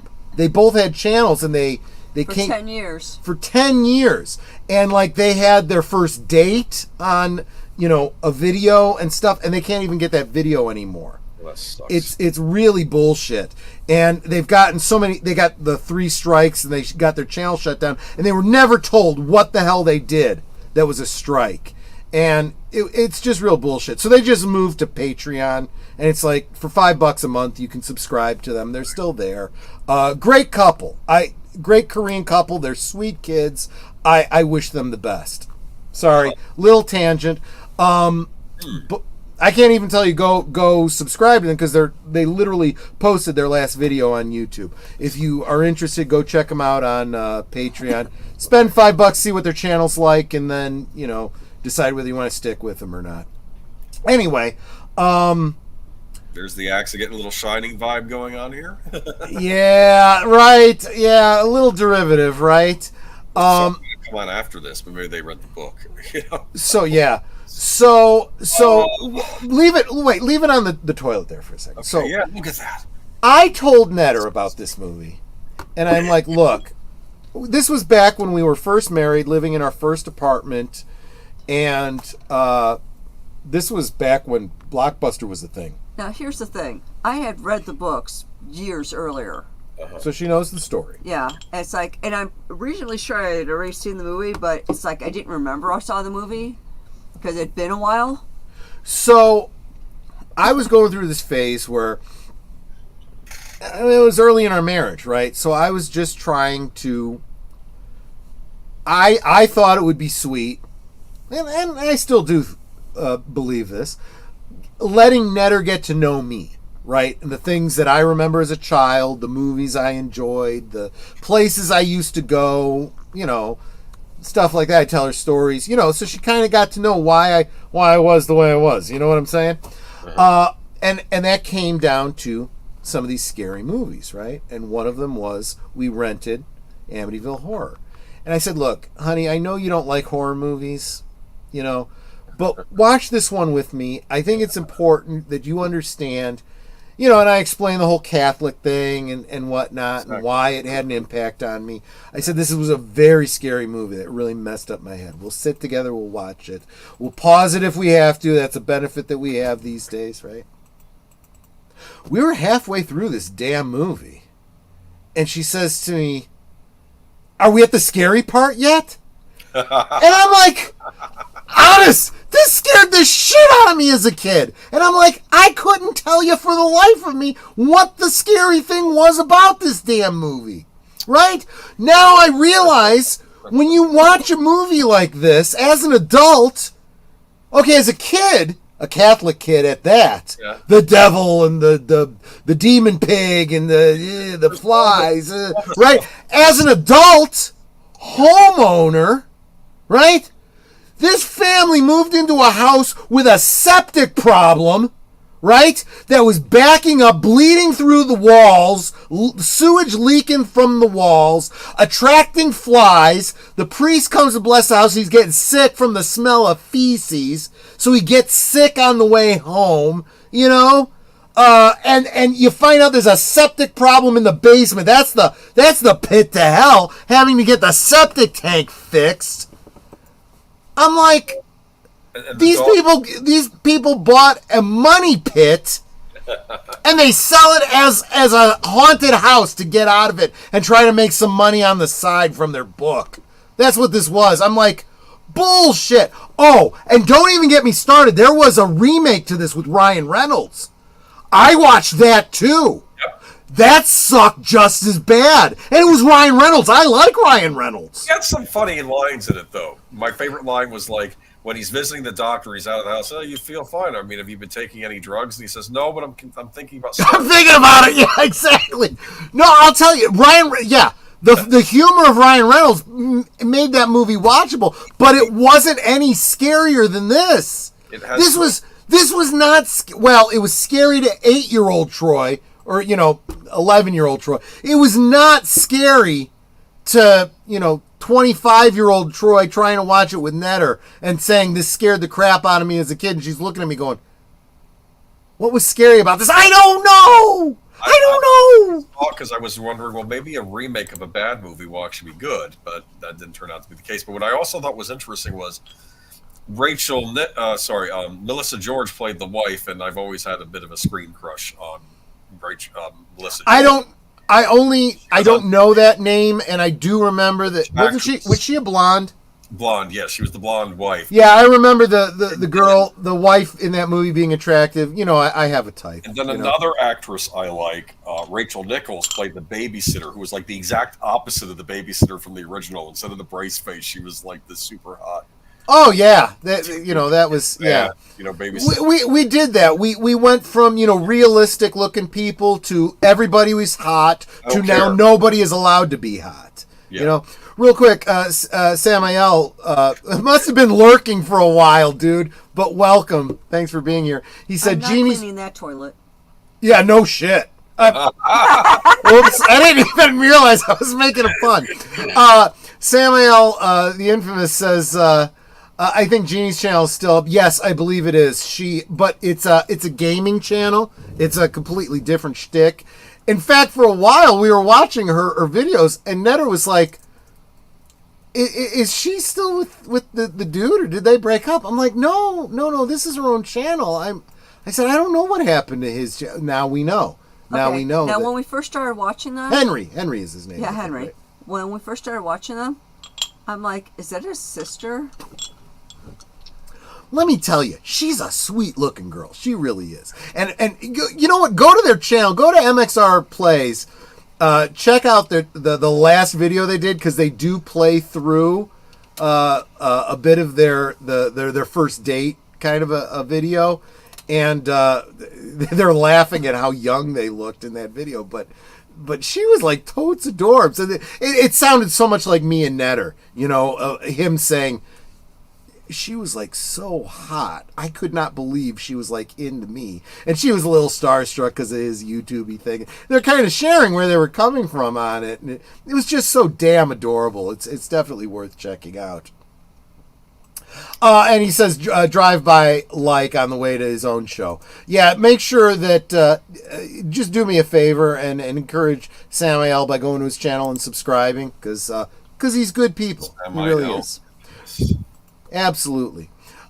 So, speaking of Samael the Infamous, and we're talking about these Judeo-Christian horror stories here. But here's the deal, though: is it really a Judeo-Christian horror story? Because There's probably no real theology at work here. It's the gateway. No, to it draws on Roman Catholic tropes, but yeah, there's. It's because of The Exorcist. So the Exorcist money. The Lutzes. This is the Lutzes. Who was the couple that they called on to? The characters from The Conjuring. The Warrens. They're not the Warrens. Apparently, in real life, they. The Warrens in real life are the only ones that have ever been endorsed by the Roman Catholic Church to do investigations on exorcists, on demons and exorcism and stuff like that. Right. But here's the thing: I honestly feel like they are laity in the Catholic Church that the Catholic Church sends out as their first line of defense. Go check this out and see if it's worth us doing our own investigation of it. I think that's how it really goes. Right. You know, see if there's anything supernatural here, and then we'll send one of our guys to check it out if there's anything there. You know, and I think that the Warrens have made hay while the sun shined. Whatever. Well, whatever. I don't know. But I don't buy it. I think this was a money pit situation, and all of this is explainable by, septic problems and other horror stories that, you know what? Instead of watching the Amityville Horror, watch the movie The Money Pit with Shelley Long and Tom Hanks. That's a better horror movie. But I did want to bring up the reason why when you're a kid, you pay attention, because it's said it's a true story. So when you're a kid, and you believe it because you're a stupid kid. Yeah, and the adults around you are sort of treating it as verbatim, and there's some creepy scenes, like when the thing yells "Get out!" at the priest. Get out! Yeah, well, no, exactly. It's not even like that. It's like some really weird, distorted thing. So it sounds like a specter or demon. Yeah. That's what it might sound like. That's not a human voice saying that. Let me tell you something. The stuff that we found scary when we were younger does not scare you the same as an adult. Not. Because honestly, I've had the so-called night terrors and stuff. Right? And that whole thing where you got the sleep paralysis and you're sensing something coming at you, and it's like, as soon as I can move, I'm gonna beat the fuck out of you because I need to sleep, you son of a bitch. I gotta work. Seriously, there is no fear there. There is fuck you very much. The older I get, the more fuck you I get. All right. So these are the 3 for Troy. Should we go over to mine now? Nope. Real quick, meme. Fuck it up, don't give a shit anymore. This is how you get when you get old. I need to watch that. I need to watch that. All right. There isn't a parody version of Frozen. I hate to disappoint you. That's not a real song from a real version of Frozen. Oh, or do you mean Frozen? Well, Jaws might still scare you because there's still shark attacks happening this way, Matt Sheetwood. Yeah. Oh yeah. See, that's why that one did not make this one did not make Jaws did not make the Jaws holds up. It really fucking does. That one fucked me up as a kid, and I still won't go in the ocean. I won't. That's real shit. That is real shit. Now we're moving on to my next part. We move from the 70s. Oh, wait a minute. Before we do go on, Mike. Which was the one you were going to disagree with me on? Was it the Gotcha Man and Speed Racer? But I actually understand what you're saying about Gotcha Man. It's probably the American version, so maybe. Yeah. And I to be fair, I've not watched all of Gotcha Man, so we'll see if it holds up for me as well. Garbage Pail Kids. Do you know what Garbage Pail Kids? I do. I liked Garbage Pail Kids as a kid. You're going to argue with so this was no, probably not, because it got a little tedious and repetitive, and we'll get into that probably as you go. Yeah, that was part of the problem. I think if it had been a one-off, I wouldn't be as bad, but they kind of milked it in a similar way to how something else was milked, and we're going to get into that. Welcome to the 80s, where everyone looks back. People might not realize that although we call him Aged Boomer, he's actually a little bit younger than I am. I was more a kid of the 70s. He was more a kid of the 80s. So, yeah. The amount of crap that was being pushed on me as a kid, as a boy, that didn't like the cutesy crap. And this stuff was for girls. They were trying. Well, yeah, it kind of was. boys The Care Bears was for They were trying girls. to The push Care that. Bear stare and all that kind. Yeah. Oh, Mikey, when the other across from town has a Care Bear and he's fine with it. Well, Mikey may have. Let's be kind. Okay. Fucking all take once daily and get off my lawn. Yes, Mark, exactly right. Yeah, Troy's on 500 milligrams of fuck it all. If that song was in Frozen, I might have enjoyed that movie a lot more than I did. Actually, it's funny because what's funny about that meme is that it basically is what she's implied to be saying. To be completely honest, I'm sorry. One more time. It's only like 7 seconds. Fuck it all, don't give a shit anymore. I have a question for you. Is this supposed to be Grumpy Bear? Are those the clouds? Beats me. I never watched it. I Even my never brother wasn't owned into this any of the stuff. dolls. I don't know if Netter was familiar with these at all. But My screen is frozen on another tab that I accidentally clicked on. So And I don't think Netter was really into the Care Bears either. Care Bears, no. My daughter had a Care Bear on a pair of pajamas. That's about as far as it went. Yeah. Rainbow Bright. Here's Rainbow another Bright. one. Dear Lord. Just know. Like You didn't like these as a kid, though. This isn't I rose get it. colored Where I'm glasses. trying to set something up. Oh, okay. I get what you're Because saying. the Okay, kids in the chat may not understand what the significance of garbage pockets is. Because this now brings me to the next thing, which Oh, yeah, I was going to say, you really do need to set the stage with the Cabbage Patch Kids. Right. oh my word, everyone, this was a mania, such as I've not seen since. We've had sold out toys since then. So there are, if you are, for cultural relevancy's sake, if you're interested, there was a number of toys throughout the 80s. I don't even remember anything like this in the 70s. This kind of mania started in the 80s. And it was the Cabbage Patch Dolls. It was the Beanie Babies. Yeah, but nothing was as bad as this. This is the worst one. Like Tamagotchis were sold out in Tamagotchis a little bit. That's why they created Gigapets. But let me tell you, if you've ever seen the movie, what was the one with Schwarzenegger and the Jingle All the Way, where it's Jingle All the Way. Yeah, go check out Jingle All the Way. It's a fictional toy, but that mania applied to a whole bunch of things back in the 80s. And you would have parents and grandparents just piling, N-word piling. I'm going to say N-word piling on stores as soon as they opened, like it was Black Friday. I'm going to get this channel demonetized like Anyway, it was look and that woman's face. There were people like look at that woman's face. Proud of the fact they pushed away an old woman to take the friggin' Cabbage Patch doll they were trying to buy for their nephew or whatever for Christmas. It was fucking ridiculous stuff.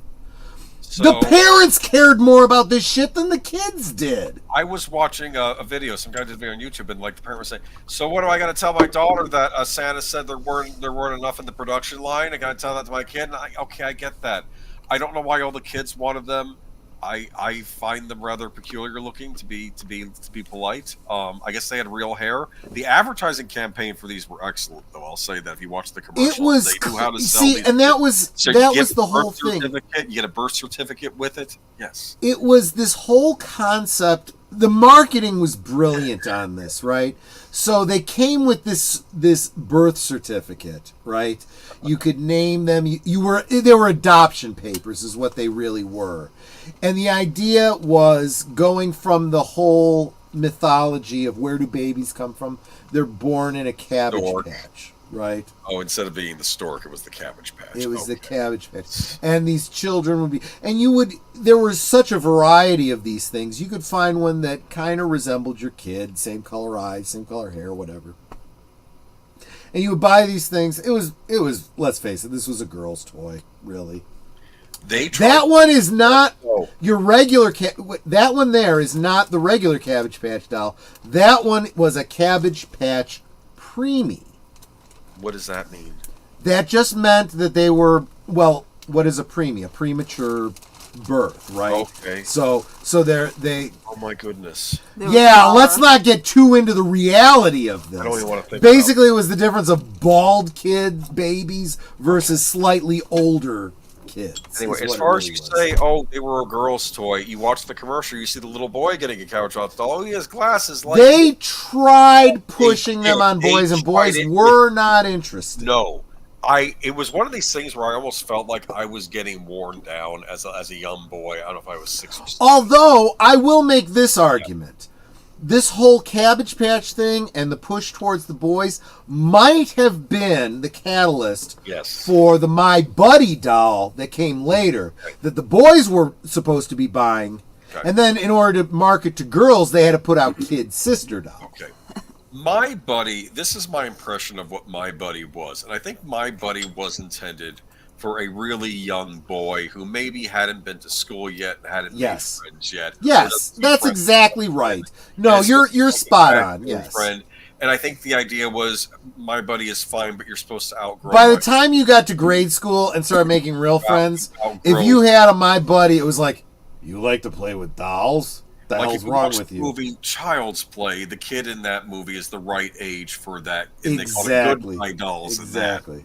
I understand. I'm trying The to. story there, yes. That kid specifically was in a situation where he needed that imaginary friend, right? That's So not the picture. that's what makes that a really Pick classic horror so film. needed the- Yeah. Screw that Amityville Horror. Check out Child's Play, Child's the, Play, much the original better. movie. Yeah.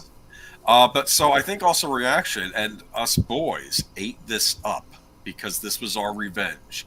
We have Garbage Pail Kids. Is that a knock at my singing, Sir Torin? Because, haha, but screw you too. Oh, it might be copyrighted. Tell me, those Japanese anime companies can go after you. Trust me. You can always muddle So it. pause right here. Garbage Pail Kids, okay? So we all know about collector's cards, right? They had cards. Obviously, it started out with the baseball cards and the other sports cards, but then they started doing cards for Star Wars, Raiders of the Lost Ark, E.T., Gremlins, nuts. everything. And But wacky these weren't specifically cards; they were stickers. We went from cards. It was cards. The cards used to come with a single sticker. These were all stickers. So you wanted to not only collect them all, but you wanted to put them on your school books and Yes. your folders and And show this them is- off to your friends. This is very similar to another Topps brand that we discussed on Good Old Days in my stream, Wacky Packages. Exactly, and the whole used to idea make was fun of there was Cabbage this Patch Kids. this era of a lot of toys and a lot of gimmicks and stuff were just gross out stuff. Yeah. Look at Again, it was mostly geared towards boys. Let's be honest. boys so like if the Cabbage Patch dolls were for the girls, these Garbage Pail stickers, collectible stickers, were for the boys. Well, here- Now, it's we could actually almost do a whole episode about collector stickers because I remember in the 80s, I may end up bringing this up a little bit when I'm on with Sir Torin on Monday. But again, I did professional theater. And a couple of the girls that were in the ensemble with me were just really into sticker collecting. And they had these, like you have photo albums, but they were full of stickers. Yeah. And all kinds of stickers. Yeah, women, that tends to be a thing with women. And so this was about that time period. And so to get the boys into, collecting stickers, it was these things. But let me tell you something. The girls' sticker collection and the boys' sticker collection, very, very different attitudes, right? Because the girls, like I said, they had these family photo album things where you'd put the sticker down and then you cover it in the cellophane and you keep them really nice, and you'd have them Yes. separate. They had the Yes. flower ones. They had Yes. the pony ones. The unicorns. Whatever the fuck. They had them separate. The boys. Fuck all that bullshit. Let me slap this on my folder and show it to my friends when I get to school and do doodles around it and shit, you know? Well, boys, or you'd have them in a pack with a rubber band. Boys Yeah. would take Yeah, that's true. You'd have a big stack of the extras, right? All wrapped up in a rubber. You want to trying to trade? trade 'em. You want to trade? Yeah. Yeah, because people get extras. Now, Garbage Pail Kids, typically, they would have the same card, but with different names. So you get like a... That was the thing. Yeah. So you would get like your Messy. first wave would be all of these stickers, right? But then they would rehash the artwork and just change the name. Instead of Dead Ted, it was I don't know, Drop Dead Fred or something. Whatever. I mean, something else, you know? That one, Hollywood. That's when it kind of jumped the Instead shark. of Leaky Lindsay, it was Messy Tessie. You know, that was one. Look at all that snot. Some of the cards you could Snotty Toddy, yeah, exactly. It's horrible. Mouth fill, look at that. Instead of mouth fill, get it. It's baseball. So. Baseball Carl. I remember that one too. Lily Yeah, Todd. so I remembered some of these by different names. Melba Toast. I get that reference. I mean, and here's the thing. These were the coolest thing, like the first year. I think even on second series, I got into second series because I missed out on the first series.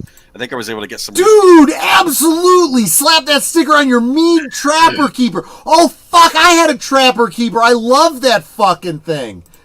That's a good old days coming up will be Trapper Keepers. Right? Oh, shit, man, You gotta yeah. do that. Good old days. I'll make a mental note of that. Dead Ted, though, I got into Garbage Pail Kids because I was into, of course, horror and gross stuff, and I was like, oh, cool.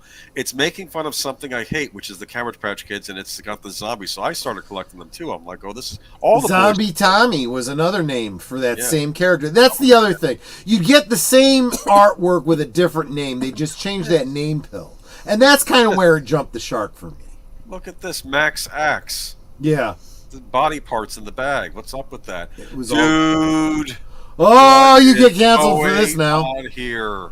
Mardi How did they get away Gras. Yeah. with- I'm sure the school teachers hated these Cause cards. I'm a The sweet elementary kids. transvestite from I wonder if it's based- I transsexual wonder if that's what it's based on. Transylvania. Yeah, there's no doubt that this was meant to be an homage to Rocky Horror. There was a movie. Have you seen the movie? I have not. Oh, I'm no. vaguely aware that it Oh, happened. no. Yes. This is on Showtime, and as a kid who had Showtime, you'd watch the movies when they came on there, and you'd be like, well, it's not that bad. Like, is this worse than Mac? Was this like a Ghoulies type of thing? Oh, yes. Yes, it is. Oh, fuck, man. This is friggin' nightmare fuel. Oh my goodness! This I meant to watch see if the Cisco Neighbor had a review. This thing got parents were furious at this movie. They were I can imagine. awful.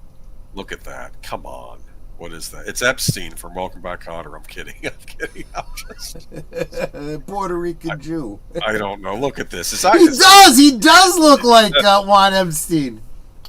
there's the what is that Crater Curtis or something in the background. There's Messy Tessie with the snot. Yes. It's a disgusting movie. It's not good. It had musical numbers in it with them singing. Jeez, man. Have you not heard of this movie?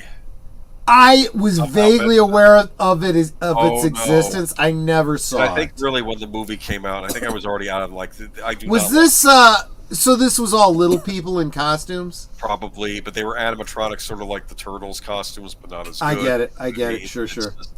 And I guess that's all. This about- was back when if you were suffering from dwarfism, you could still be an actor. But now apparently that's not allowed. You think are discriminated against now because of remember Peter Dinklage and Disney.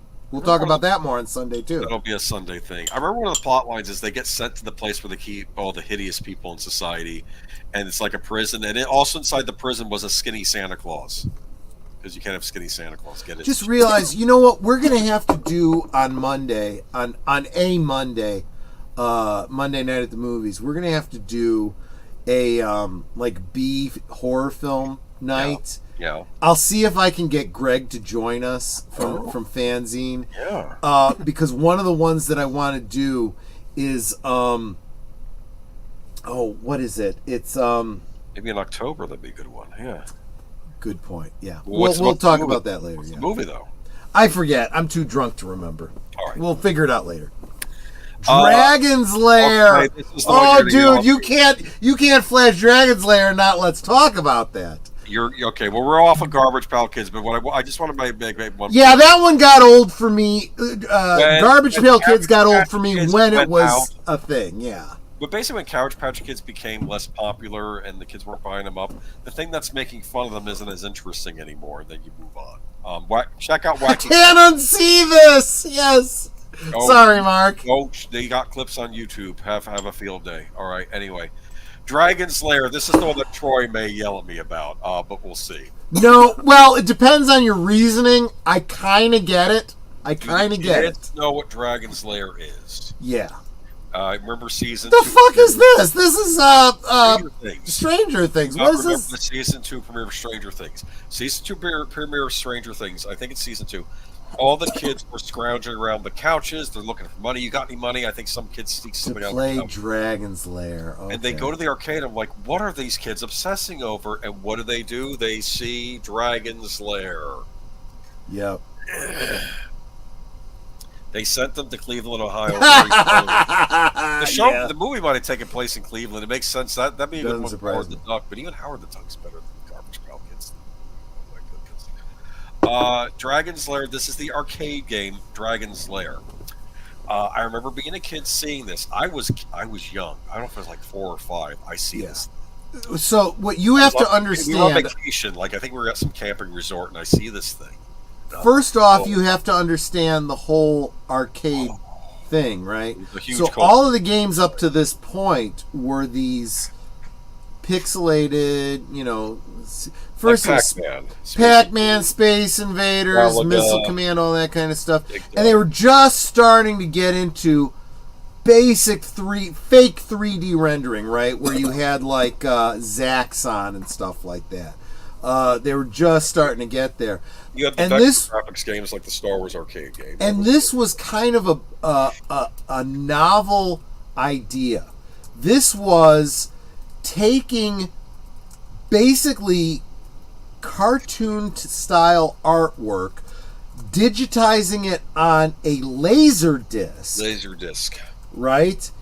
And you would play a chapter, react to it. You had to react to it in just the right way. So first, the pro, the plus, the positive.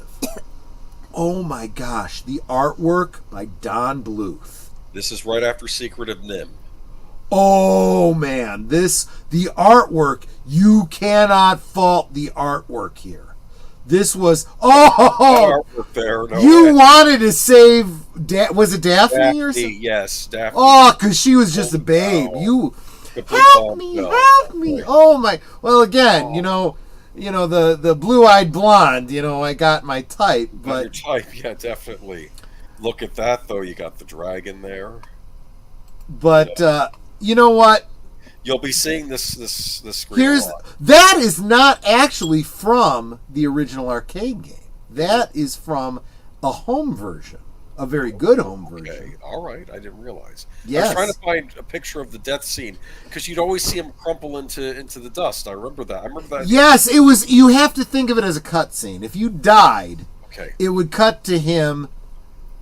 It was the same cutscene all the time. He would, turn into a skeleton. So right? I need to explain this to the chat, especially younger gamers out there, what this is. Are any of you familiar with this? Happens in certain games. It's called a quick time event, and the action then turns. So you have to I press. never the thought of button. that analogy. That's a good Yeah, point. yeah, like you have to like on the PlayStation controller, you press the X button or the square button, or Kratos gets killed when he's fighting the Hydra or something like that. Right. That's basically what this is. This is one big long quick time events because, or as we would have thought back in the day, like that Simon game where you had to hit the thing right. Yes. The thing and you'd see a hint on the screen, something flashing, and you had to either move the joystick to the right or move it up or press the action button to bring out his sword or something, or else you die in that level. Something horrible happened. Now, to be fair, even when you died, it was interesting because you got to see how he got killed. Like What was the deaths, scary. let's face it, the deaths were actually kind of cool, but they were so frustrating because the reaction time was fucking ridiculous. There's this one bit where you're in like a little boat and you're going down the rapids. Yes. And you had to go right or left or center, and you always knew which way you had to go because there'd be a flash, and you'd have to go to the flash. Yes. And it was a very, very specific time.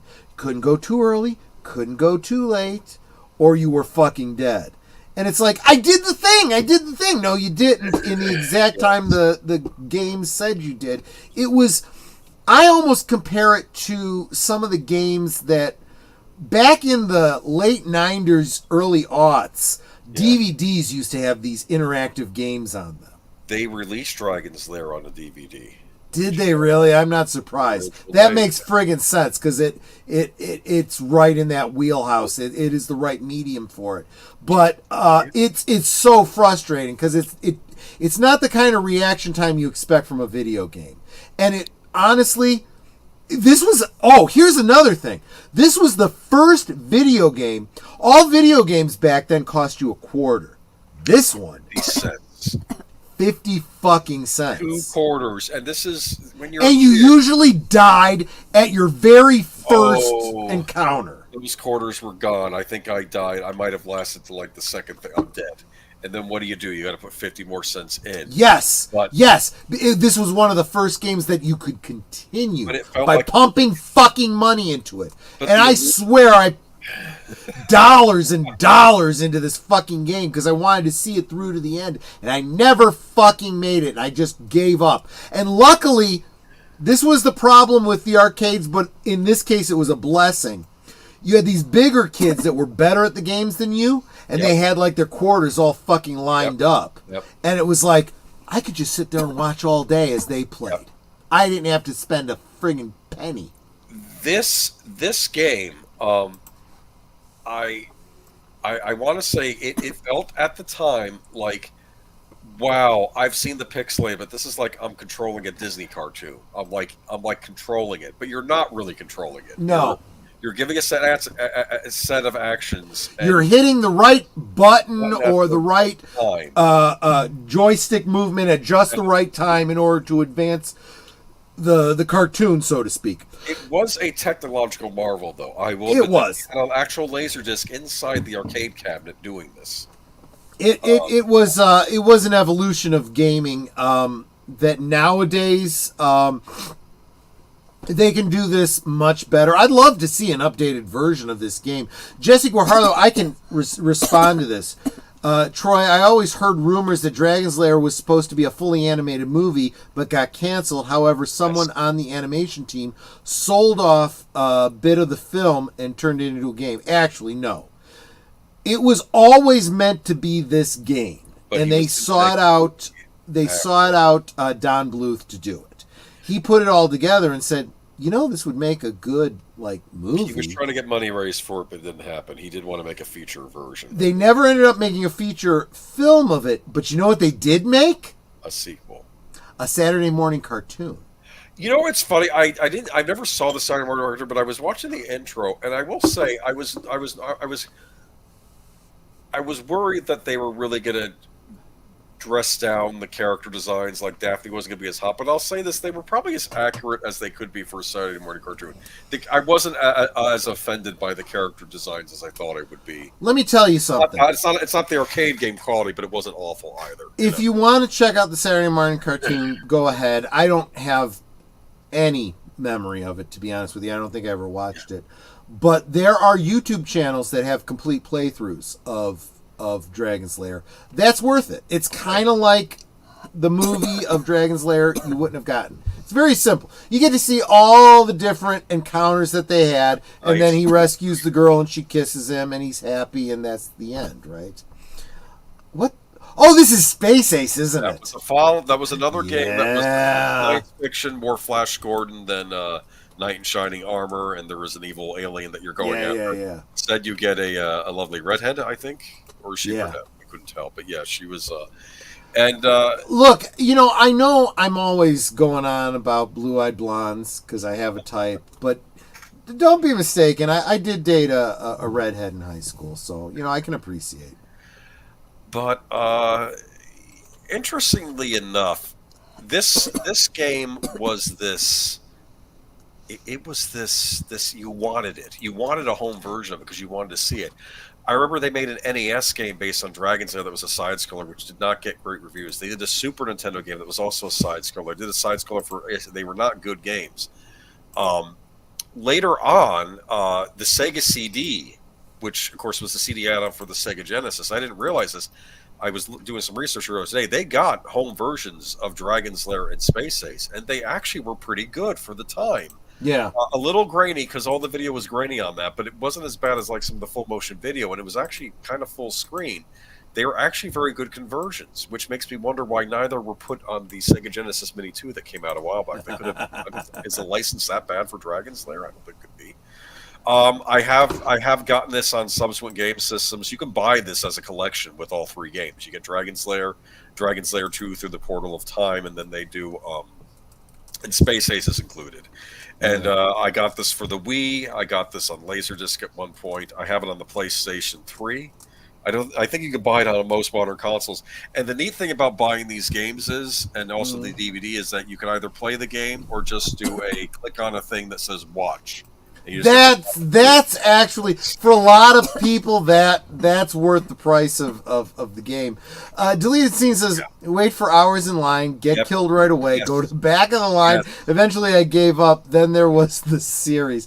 Look, I am so thankful that some of these games have playthroughs now you can watch them on YouTube. People have taken the time to digitize these games to make YouTube videos out of. I'm thankful to those people.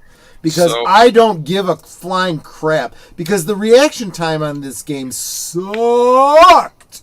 You could not. This game was fucking unplayable, to be honest with you. Well, Daga Outlaw says he spanked this game. Maybe he did. There has to be a Dragon's Lair champion. There's always a champion of something, right? Okay, Daga, you win the internet for tonight because I never could do this thing. And by the way, welcome. Thanks for being here. I like the dragon design. This is all. You can tell Don Bluth worked for Disney. I mean, his designs are sort of his own, but I think they are carrying on a sort of tradition of American. Yeah, I agree. And I'll say this: I would have loved to have seen these as feature films. It's too bad they never happened. But the game is an oddity. I just don't think it's that fun to play. But I will admit it was a remarkable piece of technology at the time, and it's I would say own it as a museum piece. I just don't think it's a great game. That's all I'm saying. As far as that whole feature film concept, I'd encourage you guys go to, after this stream, not during this stream, but after this stream, go to YouTube and check out playthroughs of Dragon's Lair and Space Ace. They're out there. Dragon's Lair 2. It's worth it. Did you ever see Dragon's Lair 2? No. He goes through the magician, the evil wizard, because him and Daphne have kids now. They're married, but I think he still steals. First thing that happens is they have kids. That means they did it. No, but not only that, but after Daphne gets stolen, the first thing Dirk has to contend with is his mother-in-law, who's like this Bavarian type, like nasty lady that's after him, and he has to get in the time machine and go out, follow the thing. And he ends up all over the place. He ends up in Alice in Wonderland area, like Looking Glass. And and I think they even do the full Jabberwocky poem in it or something. Nice. It was the last. It was the third one of this series of games, which is Dragon's Lair, Space Ace, and Dragon's Lair. Nice. But I recommend you watching all the movies, and great animation. Cool to own, cool to even own on your game console or computer. I'm going to say something else. Yeah. Don Bluth. Any film he ever did is worth watching. Definitely.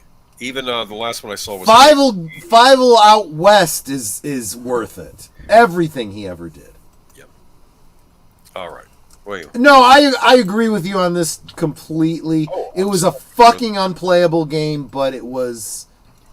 I understand some positive vibes about it. Yeah. I have to go to my third one, and you're going to be excited. Have I ever done a rewatch with you of the fan edit of Superman 3 and 4? Do that sometime. You've told me about that. Yeah. Yeah, it's worth it. Yeah. Okay. we did a whole thing on Superman 2 this Sunday, and I was trying to come up with concepts. I'm like, what did I like as a kid? I think as a kid I gave this a pass. I think I was trying to see the positives because, well, it's still good. It's still Superman. I said this about all of the Superman, the Christopher Reeve films. I was a comic book fan at the time. Yeah. And if you squint and kind of tilt your head a little bit, it kind of fit with the pre-crisis Superman vibe. It worked. It really did. Jesse Even this Grajardo Lester says, bullshit. Jesse Grajardo says, why? That just hurt the aged boomer. I am saying that this is a movie I thought was good when I saw it as a kid, and then on consequent rewatches as I became older, this doesn't hold up as well. And I'm so upset about this. Wait, before you go any further with this, Boomer, have you ever read the DC Comics adaptation of Superman 3? No, is it better than the movie? It is. Okay. It really is. It's. I know it's based on an earlier script, but the important point is that it takes the Gus. Is it Gus Grissom? Is that his? Is that the Ryer's character? Yeah. and kind of strips all the humor out and puts in Interesting. what his original idea was, and it's much more believable and it makes a lot more sense. First off, you have to remember this about Superman 3, that the original plan was to go with Lex Luthor again. I also heard the original plan was Brainiac. No, it was both. It was both. Luthor, it was supposed to be Lex Luthor in the oh damn, who is that actor from The Man from Uncle Netter? Robert Vaughn, David McCallum, Leo G. Carroll. Who was the first one? Robert Vaughn. Robert Vaughn. Yes, him. Yes. That character was originally supposed to be the Lex Luthor character. Okay, because he feels like Lex Luthor type. But yes. But more the whole businessman Lex Luthor that we get later in the comics. And the whole computer android thing was supposed to be Brainiac. It was supposed to be the Lex Luthor Brainiac team up. And that all went to shit, mostly because they couldn't get Gene Hackman back for Superman 3. Yeah, because don't I have no fucking clue how they got him back for 4, which was an even crappier film. But put that aside, that's why we got what we got from Superman 3. I want to say things I like in this movie. Yeah, there were some good things. I like the chemical fire stuff. I think this was very much of the comic book story. This whole idea of him, using his super breath to freeze a lake, the top of the lake, and then lift the ice up and drop it down on the fire to put it. That was very much what they would have done in the comics. He's trying to get everybody out, and he goes up to this scientist, this engineer, and he's saying, "You got to get out of here. I can't leave. I have to be here to monitor this stuff. If this acid gets..." Which is, again, great writing. Why? Because you have a normal person literally prepared to sacrifice himself to save everyone else. Superman has to respect that, right? Because we're all on the same team. He doesn't have superpowers, but he's doing he says that later. He's like, "Thank you, Superman." No, you don't have to thank me. We're on the same team. Yes.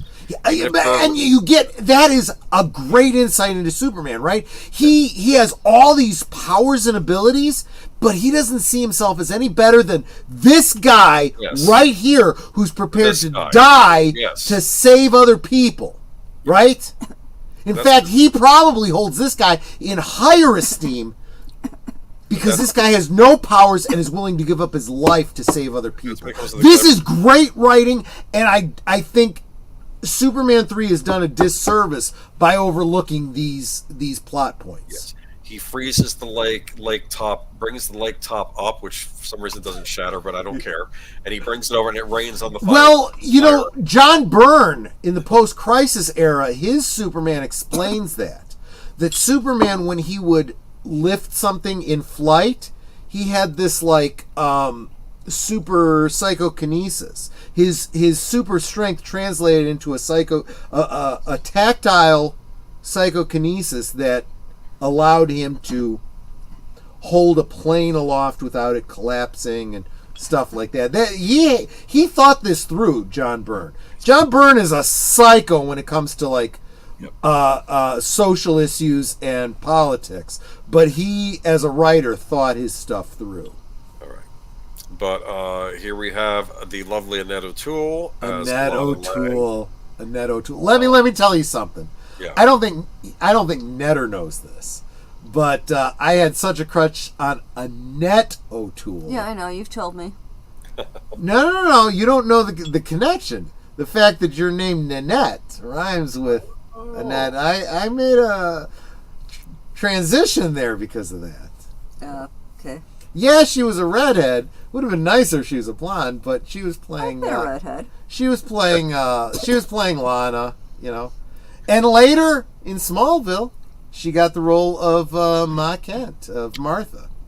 So Lana Lang, she's, I guess, a single mom, has a kid. Did they explain what happened to the dad? I keep thinking he was a widower. Because that guy who kept trying to date her wasn't her ex-husband. Her ex-husband was Brad. Remember Brad? The one that No. That's not what I got from this. I got from the fact that Brad was the jerk, but that wasn't her ex-husband because he was still trying to date her, that she'd married somebody else, and something happened to that husband. Maybe he died. I may be wrong, but I assumed he was the guy that was in the first Superman movie. He was driving the car. Oh no, that's him in this. But he wasn't married Lana and had a son with her. He's still trying. Okay. I don't know. Yeah, I may be wrong about that. It makes sense. Maybe she married like a firefighter or a police officer died. And again, as a comic book fan, the story of Lana in this movie and her moving to Metropolis and everything, that was very much pre-crisis Lana. So this really jives with the comics. Okay, so here we Not having the kid. She didn't have a kid in the comics, but whatever. I'm okay with the kid in this movie. It's weird. I don't have an issue with it either. The kid is not annoying. He's actually a good kid. And yeah. It's actually very important to the plot of this movie later when well, we'll get to that.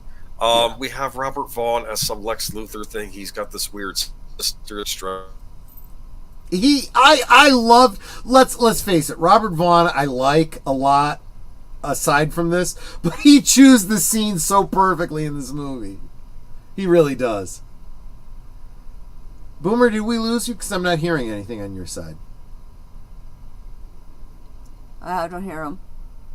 Are you hearing me? I hear you. I don't hear Boomer. Did he actually mute himself? No, he didn't mute himself. I think he froze up. Boomer, we're not hearing you. You mean he froze up like Robert Vaughn on the screen? Like Robert Vaughn in this particular scene, exactly. Guys in the chat, please. Okay, thank you, Adega, for confirming that Boomer is down, but the rest of us are still with you. Can you confirm that for me, please? Yepper. I saw her movies in Cat People. I will admit that I watched and rewatched that Annette O'Toole scene in Cat People over and over again, and paused and rewind. And yes, I you're absolutely right, Sir Torin. That's A. I need B. Hold on. Sorry Did you about lose that, internet folks. or what happened? It skipped out of me for some reason. Hold on. It happens. We were Chest talking about was Annette covered. O'Toole's boobies. All right, let me try. Another movie, if you want. Thank you. Another movie you want to see Annette O'Toole in is, oh gosh, somebody help me out. She was in a movie with Martin Short. If someone in the chat could let me know, I'm completely forgetting. But she's got a great line in that movie where it's kind of a raunchy sex comedy, and she and Martin Short are trying to I've heard of that movie, yeah. Trying to get it on. Oh, dude, you got to see it. It might have been called Get It On for all we know. You absolutely. Oh, wow. But you need to see that movie. But there's this great bit where she takes off her sweater. It's an Angora sweater. Right. And she throws it over a halogen lamp. And it makes this great shadow. It's real romantic and everything. And she and Martin Short are starting to get into it. And then the sweater bursts into flames. and he jumps up and he grabs the sweater and throws it on the ground. And he's trying to pat the flame out, and he's like, "Man, that was a mood killer." She goes, "No, no, no." She says, "You are like," she's like, "Look, I don't want to compare men in bed, but that was better than Superman." Of course, all of us that had seen Superman 3 are just laughing our asses off. So here we have Richard Pryor playing Gus. Yes, thank you, deleted scenes. Cross my heart. How could I forget Cross My Heart? Because boobies. Okay. Yes, absolutely. Dude, you need to see that movie. Okay. You must see that bust. You must. There's a funny part in the beginning of this movie where Richard Pryor keeps trying to collect, like, I guess, unemployment, and the lady says, "Look, I've got the job at fast food," and they're like, "Hold the pickle, hold the onion, I can't do it," and like, basically she's like, "Look, we're not giving you any more checks, get a job." That's what she tells you. Exactly. And then he sees this advertisement for computer classes. Right. And what's interesting is he discovers he has a gift. He loves computers, and he's very good at them. It's sort of like this different... Why can't I say boobies? I mean, it's not like I'm saying... I'm not saying something vulgar like tits or something. Okay, so he's a computer savant. Yes. And he tries stealing from Robert Vaughn, but then Robert Vaughn decides to hire... Wait, this is culturally relevant. The whole scam was, he finds out this whole idea that every paycheck is rounded to the nearest penny. And there are these fractions of pennies that are never accounted for. Yes. So he writes a program so that every time fractions of pennies are ignored, they are deferred to his check. And he ends up with this multi-million-dollar check. Basically embezzling money from the company, but in a very clever way. This plot of his, right, which I don't think has ever been described in any other, film or anything Office like that. Space. Comes up again in Office Space. Yes. They're like, they come up with this idea, and he's like, why does this sound familiar to me? Superman 3. Underrated film. That's what he says in Office Space, yeah. So very, very meta, because they know what they're ripping off, and they're saying it outright. It's like, wait, why does this sound familiar? Superman 3. Okay, so then Robert Vaughn, he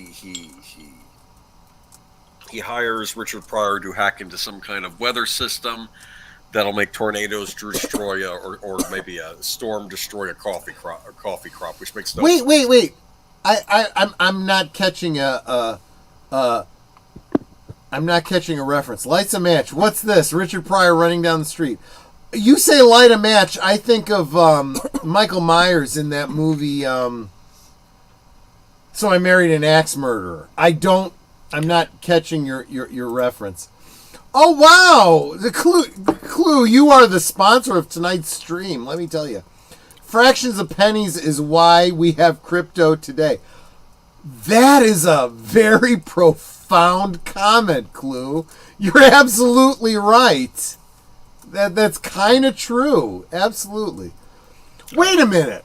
What is this picture we're looking at? Why is he wearing a pink sweater? Because he was trying to ski, or because he's here's what happened. He's reenacting Superman getting rid of the tornado or the typhoon or whatever. And this is supposed to be the cape. Yeah. And this is the most annoying part in the movie. The effects people went to the trouble of making this big sequence where Superman goes and he twirls turns the tornado upside down and hauls it off, and it's like this really neat scene. And instead of just Richard Pryor talking about it over the effects scene, and I'm thinking, someone went to a lot of trouble to make that effects scene, and Richard Lesser, director, is treating it like a joke with this commentary.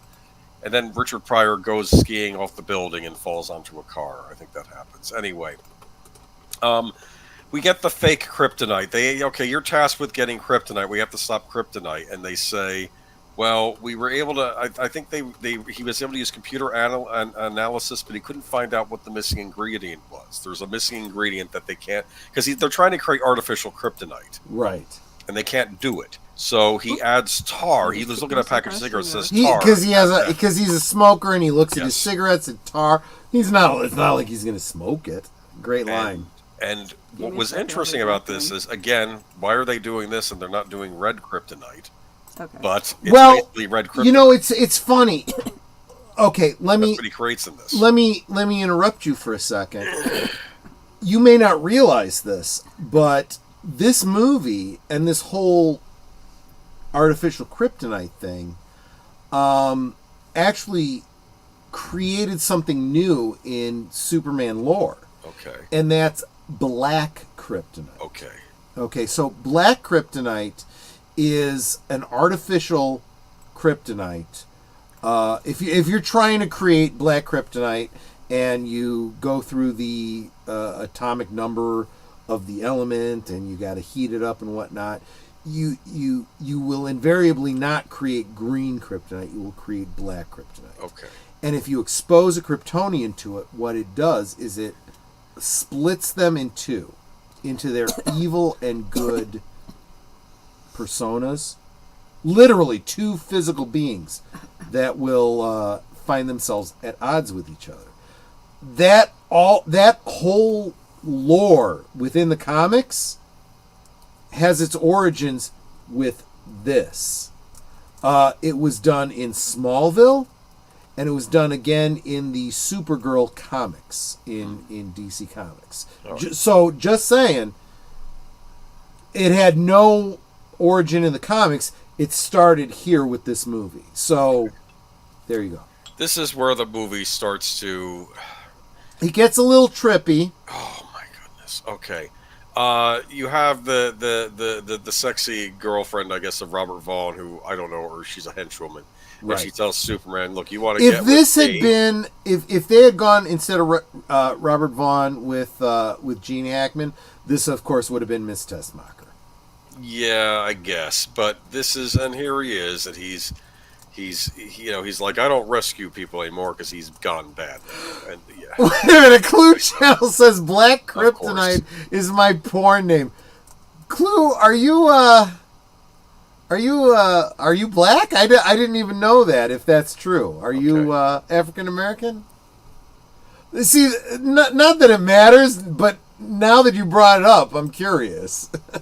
Anyway, look, there we go. Apparently, Richard Pryor took the movie role because he liked. Oh God, you know what? Get with Robert Again, Vaughn. maybe it's the whole blonde thing, but that whole bit about I'm beyond saving. It's like, yeah, He is. I totally got Superman falling for this mall, so to speak. Clue Channel says he is black. Laugh out No loud. kidding, dude! I didn't know that. Welcome to the. It totally doesn't matter, dude. But I now know something new about you. That's pretty cool. Look at this shot. Come on.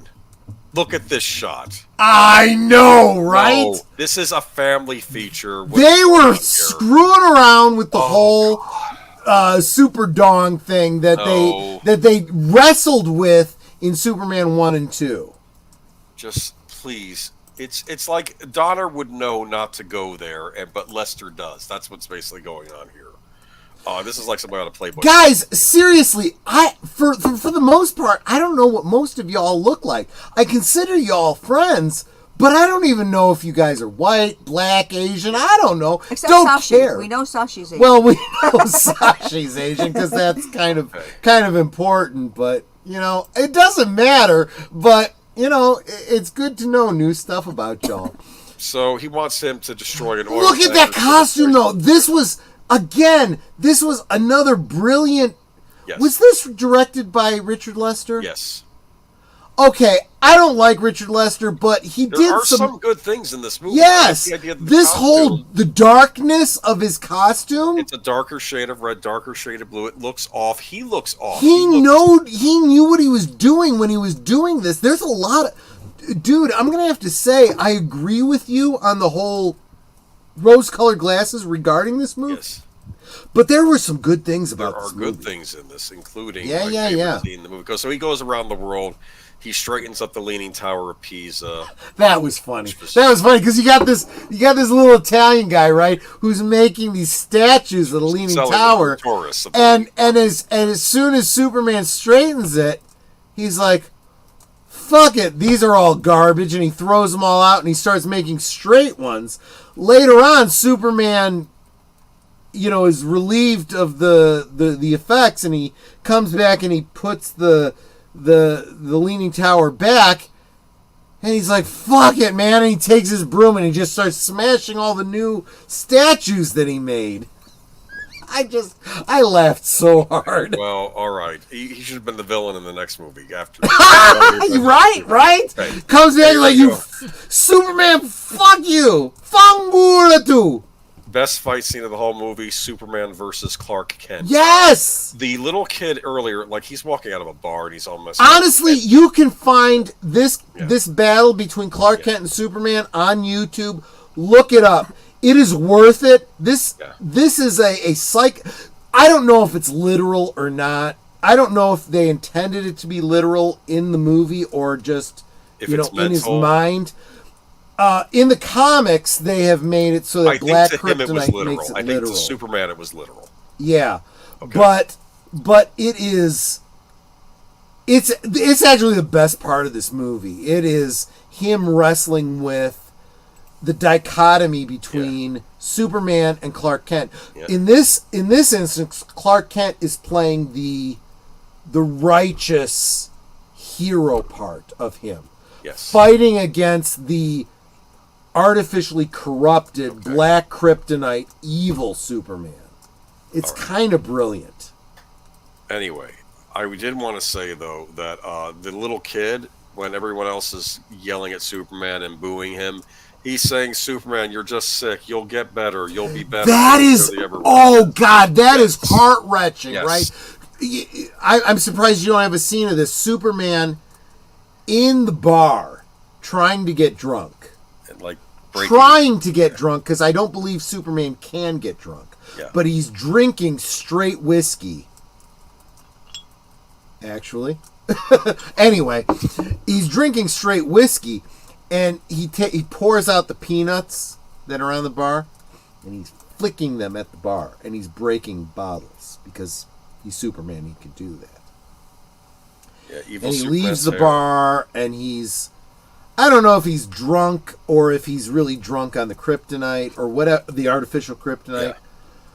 But it's Lana's son who's Yes. saying to him, "Superman, snap out of it. This isn't you." And here is what I like. And this about is where the psychological, there's a part of him inside. It's the Clark Kent part that's going, he's right. This isn't me. I got to fight against this. Superman's drunk. That might be a line from the movie, actually. Yeah. Yes. I did. Okay, so, and then he beats this version. I will say this. This, in my opinion, should have been the big fight of the movie, not this computer thing.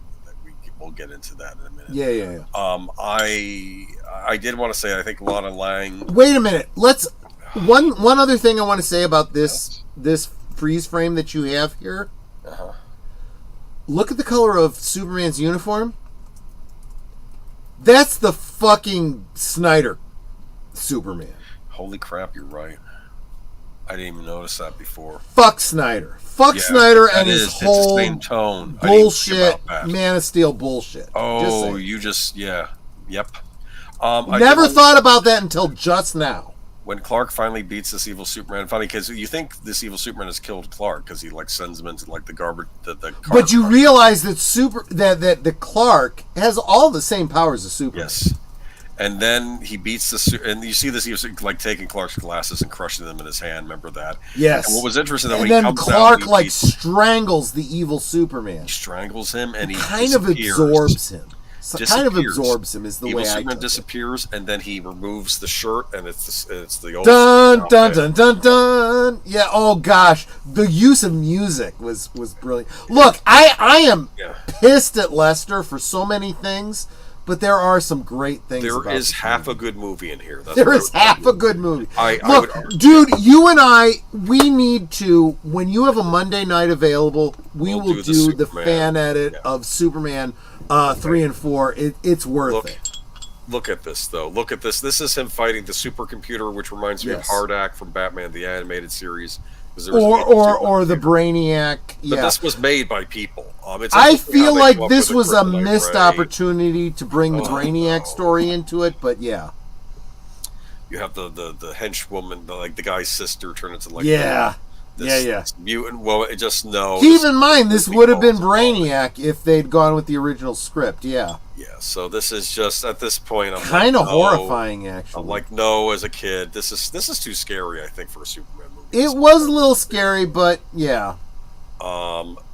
But there we go. He drops Gus off at this mining thing. So they got a good, I love it. again. This is Pryor's funny in this. I'll say he's very. This funny. was a Richard Pryor scene, absolutely, where he's like, you could do worse than to give. Do you have a computer Yes. here? Yeah, we have a computer.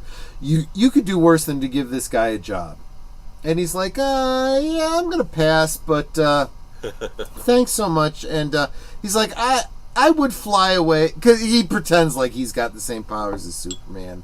Honestly, I think there's a lot of improv here on Richard Pryor's part.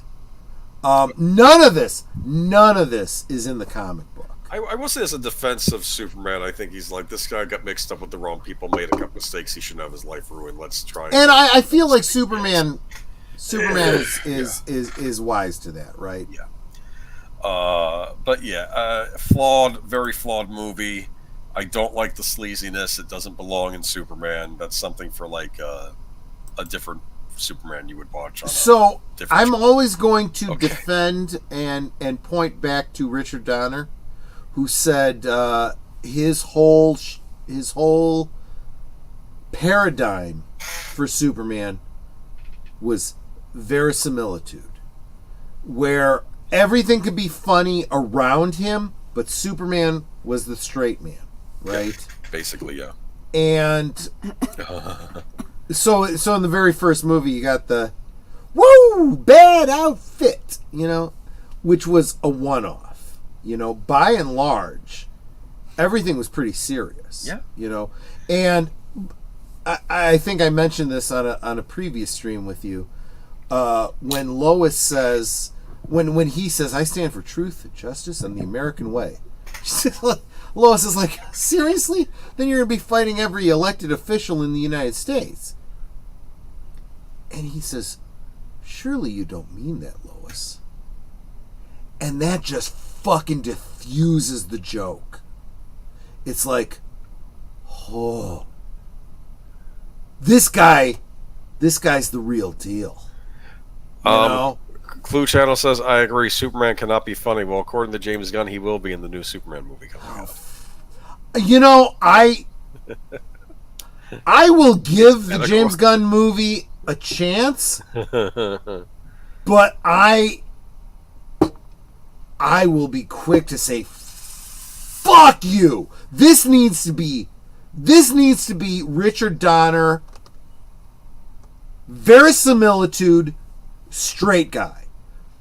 When Superman says, when Superman says, "Surely you don't mean that, Lois," it fucking is like a slap in the face to Lois. Now, Clark she's like, Kent can "Oh, make a shit." joke. That's okay.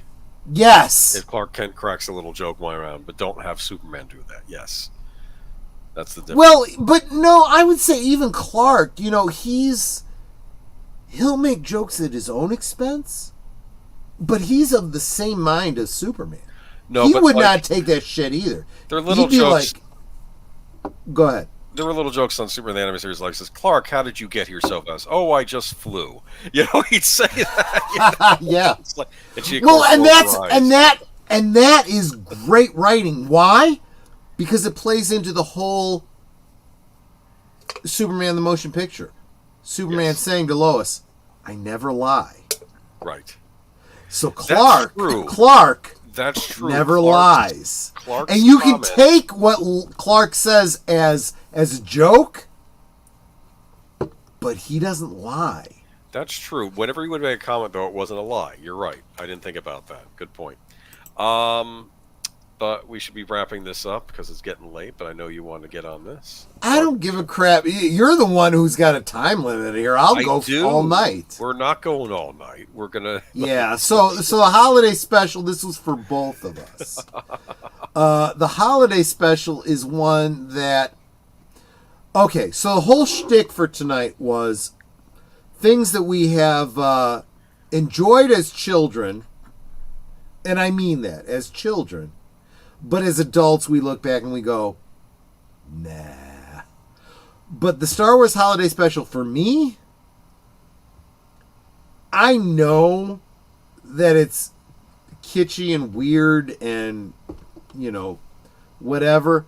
But I choose to keep the rose-colored glasses on for the holiday special. I enjoyed it, and I will continue to enjoy it. I watch it every year. Yes. There is a rewatch on this channel every year for the holiday special. For the cartoon? Yeah, the cartoon alone is enough reason to love this thing. For right? Jefferson It is the introduction of Boba Fett. Yes. Including the voices of Carrie Fisher, Mark Hamill, Harrison Ford, right? And it was keeping Star Wars alive in between Star Wars and Empire. This year I will again, as I have every year that this channel has been around, doing a rewatch of the holiday special, but I will be showing you some of my custom action figures that should exist but don't. You've made custom commercials too. I have made custom commercials for those action figures. In an alternate universe, there would have been Star Wars holiday special action figures. I've made them reality. So we'll talk about that come November. But I choose to love this thing. Even though, well, let's face it. It's weird and it sucks, but I will choose to love it. There's a virtual reality simulator of this lovely singer here. But So yeah, Diane Carroll has this appearance in a holographic. Yes.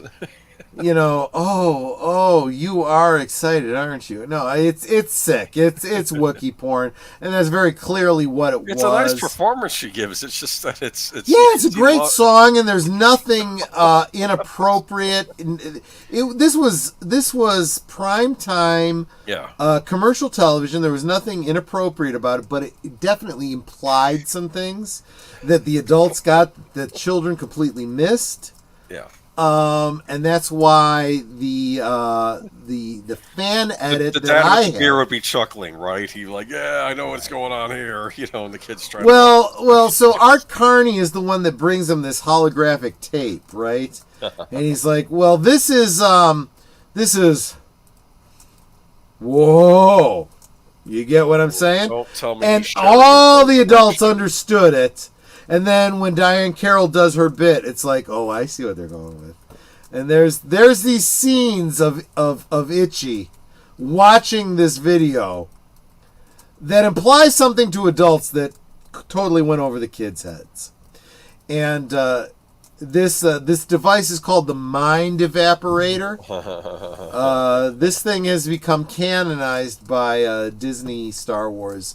Just gonna throw that out there. That's a whole other thing, but if you watch the movie THX 1138, yeah, there is a machine that Robert Duvall is using in that movie, which it's not shown in great detail, but you get the impression of what it's doing to him. Damn, I haven't seen that film since the 80s. I gotta check it out again. Yeah. Maybe that'll be the double feature. Maybe George Lucas. Maybe I will do the Star Wars Holiday Special, coupled with THX 1138 as a November Monday night movie. Lucas special. Yeah. It's just I like the Jefferson Starship song. There's Mark Hamill. I'm not going to read this out loud, but that is what it appears to be. If you are an adult watching this film or this show, that is what Itchy seems to be doing. That's what they would do on a modern Disney show, maybe, yes. The Wookiee porn? Yes, exactly. Wait a minute. Are you saying, Taurus or Doran, are you saying that there's elements of the Acolyte that get you so fired up that you would do the same thing? Are you suggesting that I should check out The Acolyte for some reasons? What I think is interesting is There's Mark the- Hamill's makeup looks better than mine in this picture. That is the other thing. Mark Hamill's makeup, specifically his eye makeup in this, he looks like... He looks female. He does. All he needs is fake eyelashes to complete the look. It is a cluster frack for him. It really is. But anyway. Plus, that foundation is way too dark for his face. It was Triplets of Belleville's a French animated feature. yeah, exactly. But look, I choose to love the holiday special, and honestly, in this modern day of Disney Star Wars, the holiday special actually has a better rating than The Acolyte on where Rotten we are. Tomatoes. 'Cause That's how bad you got Star Wars Lumpy has here. fallen. And who doesn't love Lumpy, right? Played by a female little person. This was back when Lucasfilm was okay with casting little people for roles. Yes. Apparently now it's okay to do dwarf face by Disney. Just saying. And the cartoon was cool. And you get them The all cartoon- standing there at the end. There's Chewbacca in his ceremonial. Chewbacca in his red robes has actually been released in the vintage collection by Hasbro. Look at that. Okay. So, and I have done a custom version of that using the vintage version of Chewbacca. So, yes, and there's this great bit in the Thank the Maker fan edit of the holiday special where Mala and Itchy are trying to contact Princess Leia to find out where Han Solo might be. And Carrie Fisher is clearly drunk or high or something during the filming of the scene because she stumbles coming around the console to come to the camera. Well, I just figure they hit an asteroid or something. Whatever. And the fan edit, the Thank the Maker fan edit has in the subtitles Mala saying, "Oh, it looks like Princess Leia has already been getting into the holiday cheer a bit." It was a very meta reference and very, very funny, I Yes. thought. So So there what- was a lot of Christmas snow on the set. Since you brought this up Okay. and you said this was yours as much as mine, what is your take on the holiday special? Is it Holiday different special. from mine? This is not mine. This I is didn't- mine. I never saw this till you showed it to me. Are you serious? Until you did your first airing of this. Yes. Oh, I did not know that. This is not. I was like 2 when this came on TV. Okay. So I was Right. not So you watching would it. only have been able to see it on the interwebs. Yeah. Yes, and I avoid. I'm reading a Teleport City review of this. They're a cool website, and they. Yes, I- Sir Torn, make it trend. Okay. Dwarf face. Okay. Yes. He did a he did a review of it, and he says, I hadn't been so disappointed by something since I played the Atari 2600 version of Pac-Man. Like that was the other That big was pretty disappointment. terrible. Yeah. Those are I the two agree. big things that he remembers as a kid being. Although was I this. will say that the ability to play Pac-Man at home Yeah. was the whole selling point for the Atari 2600. Look, I format. heard that the 2600 version of Ms. Pac-Man is actually much better. They did a lot better job on that. Interestingly, I never actually played it. Yeah, it's a much better. I mean, it's still on the Atari 2600, but it's at least attempting to be more faithful to the arcade game. Yeah.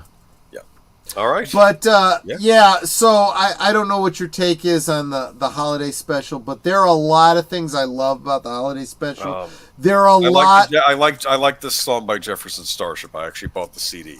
Yep. So song, so Jefferson Airplane changed at their the name time, to yeah. The well, Jefferson no, Starship. They were because they Starship, did yeah. change their name to Jefferson Starship when they appeared in the holiday special, and it was a little bit later in the '80s that they just dropped the Jefferson part and became Starship. Okay. Right around the time of Mannequin, by the way. But yeah, so that's the history of the band. And I mean, this is a great song. This song was released on one of their albums. But what's weird about it is the live action performance of this song. The lead singer is singing into a glowing dildo. I'm just gonna say it. I almost had a picture of that, but yeah.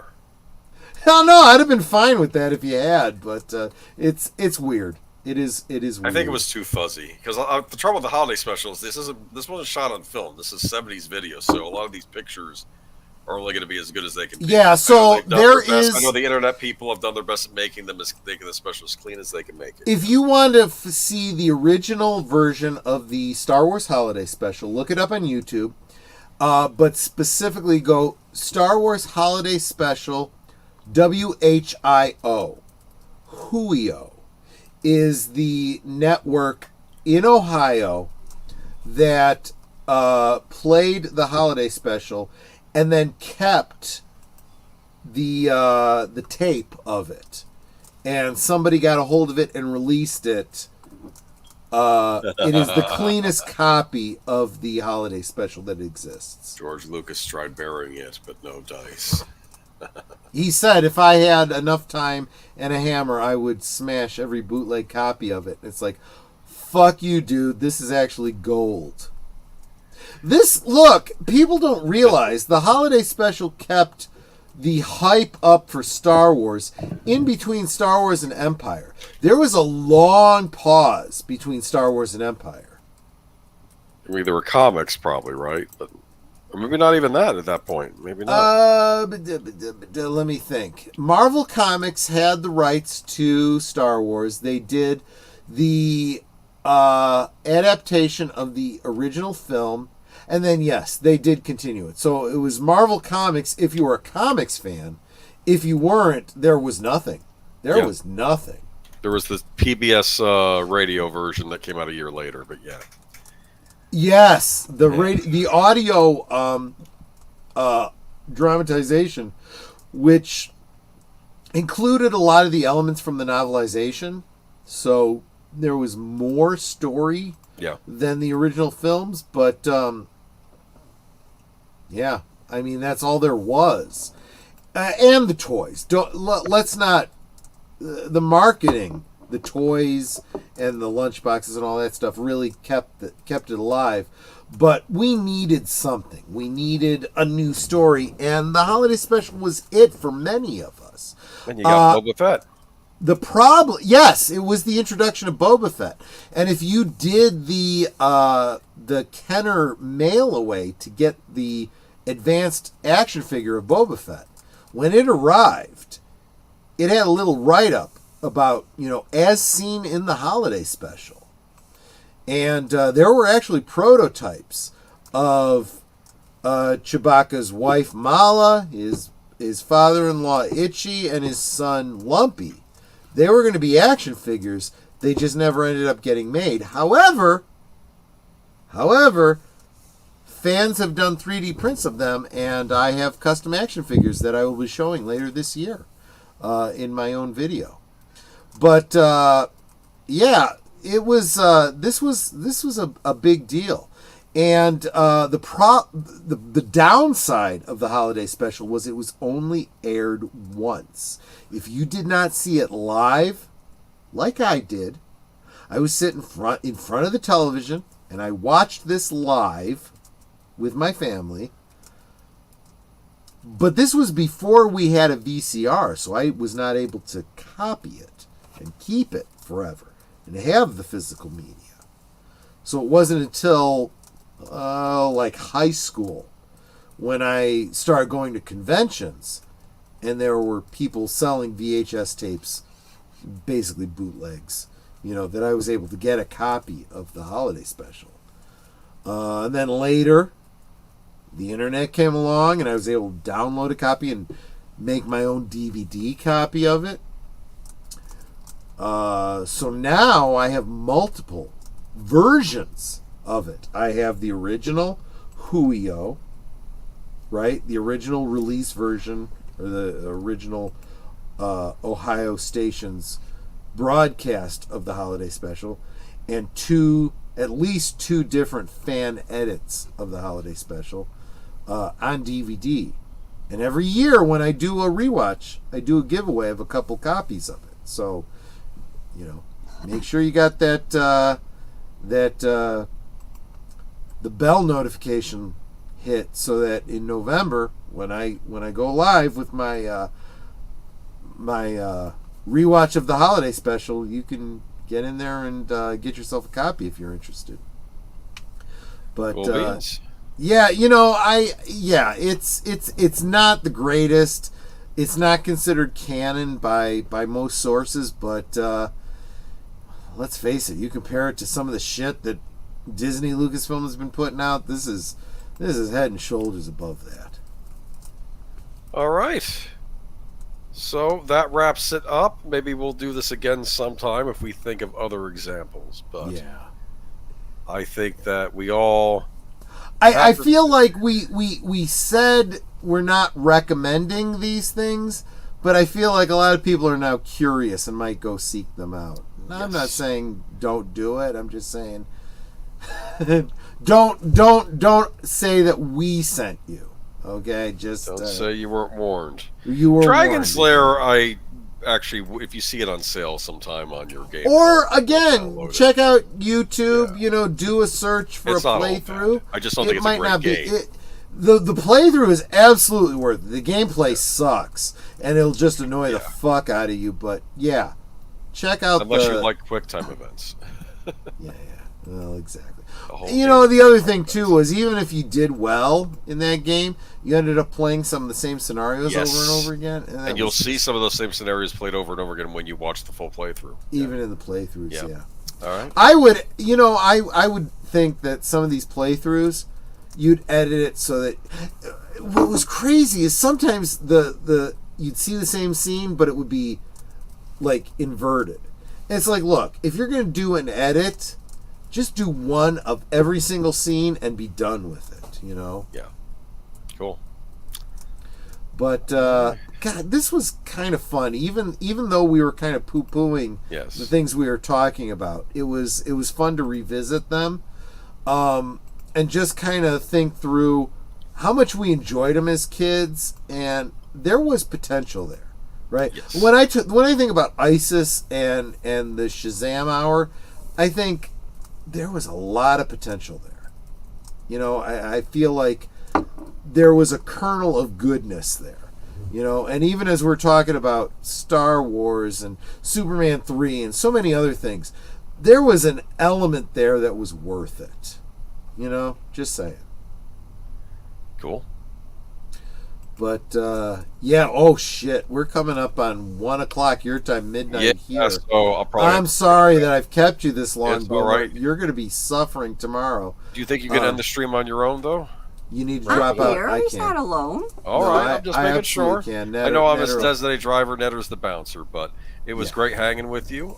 Get out of here. See you on Sunday. Go get But some this was a sleep. lot of fun, and just remember, rose-colored glasses. I have nothing to say. I don't know. The thing, I hate to say this before I leave. I often wondered if the people that love Kroll, maybe they because sometimes when you see something that someone else loved this kid, and you're like, why was this popular? But for me, that's kind of Kroll. But people love it, so you could like what you like. Vasalud, my friend. Take care. Take care. Boomer. Bye-bye. Good night, Netter. Good night, Troy. Bye-bye. So, let's wrap this up, folks. And thank you, Boomer, for hanging out with us as long as you could. I find this funny that throughout the stream he dropped out accidentally, and then when it's come time for him to leave, he can't get the fuck out. No, seriously. And I'm sure you guys all have things that you can think of that you've in your youth probably enjoyed, and in your adulthood look back and go, yeah, maybe not as good as I thought it was. But there is a kernel of goodness there. We rip on remakes and reboots and so on and so forth, but I think there is an element of looking back at things and going, there was a kernel of something good here. You know, if we try this again, maybe we can get it right.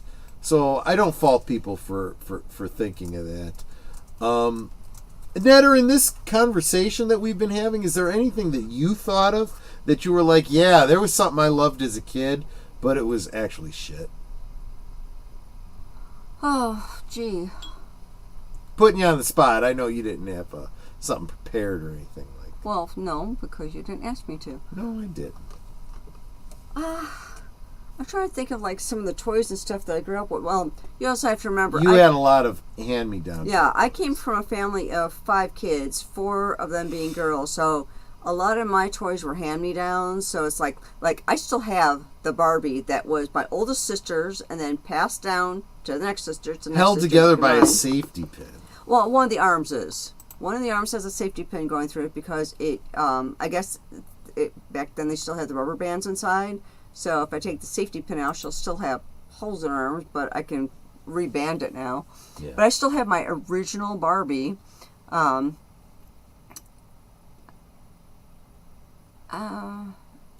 it's like that's the only toy I really remember standing out because I didn't really have a lot of toys growing up. Yeah, this is the I was more into reading. impression. Yeah, I was gonna say the impression that I got from you is you didn't have a lot of geeky interests outside of reading, and it Yeah. was mostly because of the whole hand-me-down, you know, Yeah, it was secondhand. Well, yeah, because I had 4 older sisters, that meant any toys I got were hand-me-downs if they were still in good condition or I could be handed down to me. Same with clothes. I mean, everything. So it's kind of like, if I ever got anything new, it was like, wow, I got it, a new whatever. I still remember my mom getting mad at me because I wanted to buy a blue jeans skirt. Yeah. And this was going to cost, I think it was like $14 or $16. And I had my own money. I'd saved it up. And she's like, no, you're not getting that. And Right. I'm like, well, it's my money. So I actually went to the store, which was only like a block or so away, and bought the skirt and brought it home. My mom was pissed at me. She's like, why'd you waste your money on that? I'm like, Because this was my own money, and I wanted the skirt, and it didn't belong to one Let of my me sisters. tell you something. You and I have gotten together with my family since we've been married, recently even. Mm-hmm. And you and I will be talking about something I got, some Star Wars or whatever. My mom will give me shit about it, and I'll look at her and I'll go, I'm 53 fucking years old. I can buy whatever the fuck I want. Yeah, it's my money, and I can buy what I want. And her reaction is like, you're right. You're right. Yeah, You're it's absolutely like, right. I'm an adult with my own income. I'm in my 50s, Mom. I can buy whatever the hell I want. Yeah. But it's like, that was my argument, though. It's like, this was money that I saved up myself. This was something I saw that I wanted, and I bought it, and it wasn't anything that was handed down from my sisters. It was actually mine. And at the time, I was like, I want to say 14, 15 years old. So it's not like I was a little kid disobeying Mom. I was, a teenager. Buying what you wanted with your money. Yeah. Lady Miss, thank you so much. You are gold. I super appreciate you. Thank you for promoting all of Netter's streams and so forth. You are wonderful. Oh, yeah, she's Osmo. And Deleted Scenes is saying, for me, it's Night Flyers. Oh, yeah. Liked it as a kid. When I rewatched it recently, I noticed it realistically ends halfway, then it starts over. I never thought about that, but you're right. You're absolutely right. Now I know why the cast disowned it. Yeah. I think I got a thing for you. Mm-hmm. It wasn't one of my toys, but sometimes, like my friends in the neighborhood would have toys that I got to, I was allowed to be able to play with. There was this thing, I forget what you call it, but it was a loop that you would put around your ankle and then kind of spin your ankle so that Yes, and jump was over the heavy thing at the end shaped like a lemon? something like that, yeah, and you had to jump over it. It's like, what's the freaking point? If I want to jump, why don't I just jump rope? Yeah. Yeah, I know. There was a lot of Plus, it. the thing was hard plastic, so it would dig into your ankle. And it would crack you in the frickin' shin. Yeah, no. I know Now, exactly what you're talking about. Something else that I wasn't really allowed to play with them because they're considered dangerous, and I know why. Yeah. They were called clackers. They were these heavy, Yes! metal, like almost cement balls, but when they hit, they would spark. And it took skill to make them, kind of arc up to hit and then arc down to hit. And you would do this really fast. So, it would go boop, boop, boop, so boop, boop, here's boop. the thing. You guys can look this up on YouTube if you don't know what we're talking about. Clackers, right? They let were me see, these big plastic balls. No, the ones I had were stone. Okay. Yeah, they changed them to plastic because they were safer. Yeah, sure. And the idea was they were two balls. Think of a bolo, right? Two balls connected by a rope with a handle in between them, right? And if you bounce, they'd go clack, clack, clack. And then you got them going wide enough, you can go clack, clack, clack, clack, right? It's kind of fun. I'm going to drop a link to one I found on Amazon. There you go. They were a lot of fun, but the original release of these things, these fucking things would blow up. They'd crack and break. Okay. And the flying shrapnel could hurt you. And so they were recalled. And even though they changed the formulation to plastic later on so they were safe, people weren't buying them. But a lot of fun. Yeah, I could be wrong. Maybe they were marble, but I remember them making. No. You're absolutely right, Jesse. They do still make them. Most of them are smaller, but it's like, I can't put this whole thing in because the URL is too long. So I will give you the link. It's Etsy, and then the what do you call it? Item number. Give me a There was a brand name called Clackers. There was also a brand name called Kabangers, I think they were. Oh, Anyway. could be. Anyway, yeah. But you can look into those if you're interested. Why did clackers get banned? They were taken off the market in U.S. and Canada when reports came out of children becoming injured while playing with them. Fairly heavy and fast-moving and made of hard acrylic plastic, the balls would occasionally shatter upon striking each other. Guys, if you also want to look at some dangerous toys that were fucking fun, Jarts. Jarts. Jarts. They're or another way to look it up, lawn darts.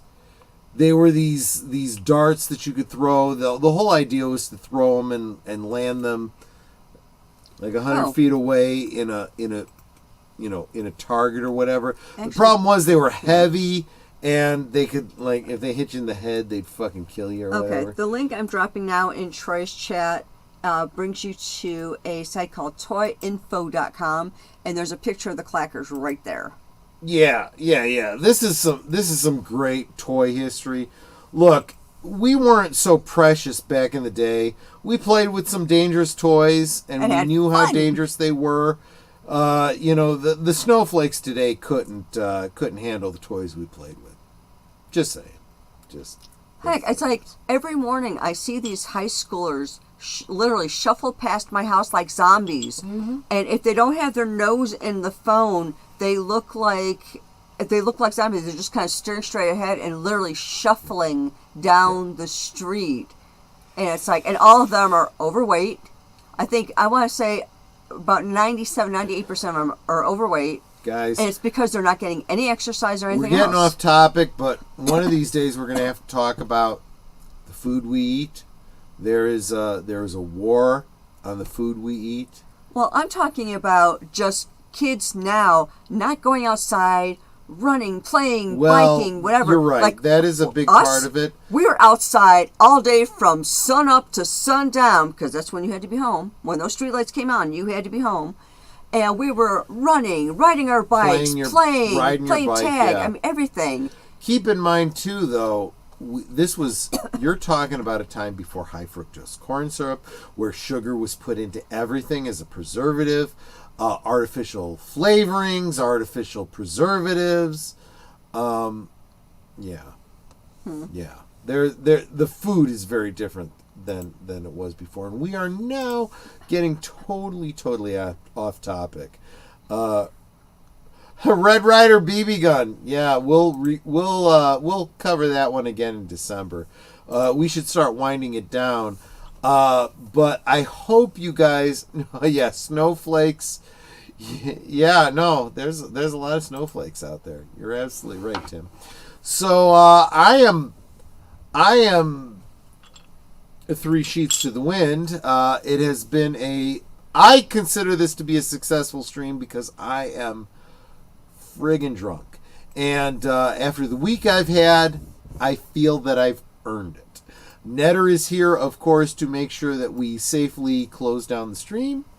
And I hope you all have enjoyed the topic. We kind of took a shit on some of the things that Boomer and Netter and I loved growing up that we look back as adults and go, yeah, that was kind of shit. Which is kind of us laughing a little bit at ourselves, and I hope you were able to get a little bit of a chuckle yourselves. Real quick, let's look forward to the weekend later tonight or tomorrow night, depending on what time zone you're in. Netter, this is your week on the Yes, rewatch, and we are watching Dreamscape. Yeah, so we're winding down the whole dream theme that Netter and I have been doing this month with Dennis Quaid, Kate Capshaw, kind of the precursor to Inception. Oh, yeah, Lady Miss, you actually grabbed the wrong movie. You have me as Dune. That's coming up. That's coming in a up, few but weeks, it's not yeah. next week. I mean, I'm sorry, it's not tomorrow. This week is Dreamscape. Yeah, my thing should be up. Let me. It is, and Just want to make sure. Tomorrow night or later But I do tonight, appreciate you posting the link. Netter and I will be talking about our history with this film. My history. This is one of those movies that was a real touchstone for me, and I don't think even Netter realizes how much. So we'll talk about that later tonight or tomorrow, depending on 9 o'clock Central, 10 Eastern on Netter's Network Saturday. So And of course, what That's I do, I true. just close my own darn tab. don't worry about it. And Sunday, there's all the deleted scenes stuff, the Western cinema and the unscripted, closer to midnight, the other side of midnight. But also on Sunday, over on not deleted scenes. Who's that guy that just left here? Age of Boomer. On Age of Boomer's channel, we'll be bringing you Geeky Geezers. Yes, thank you.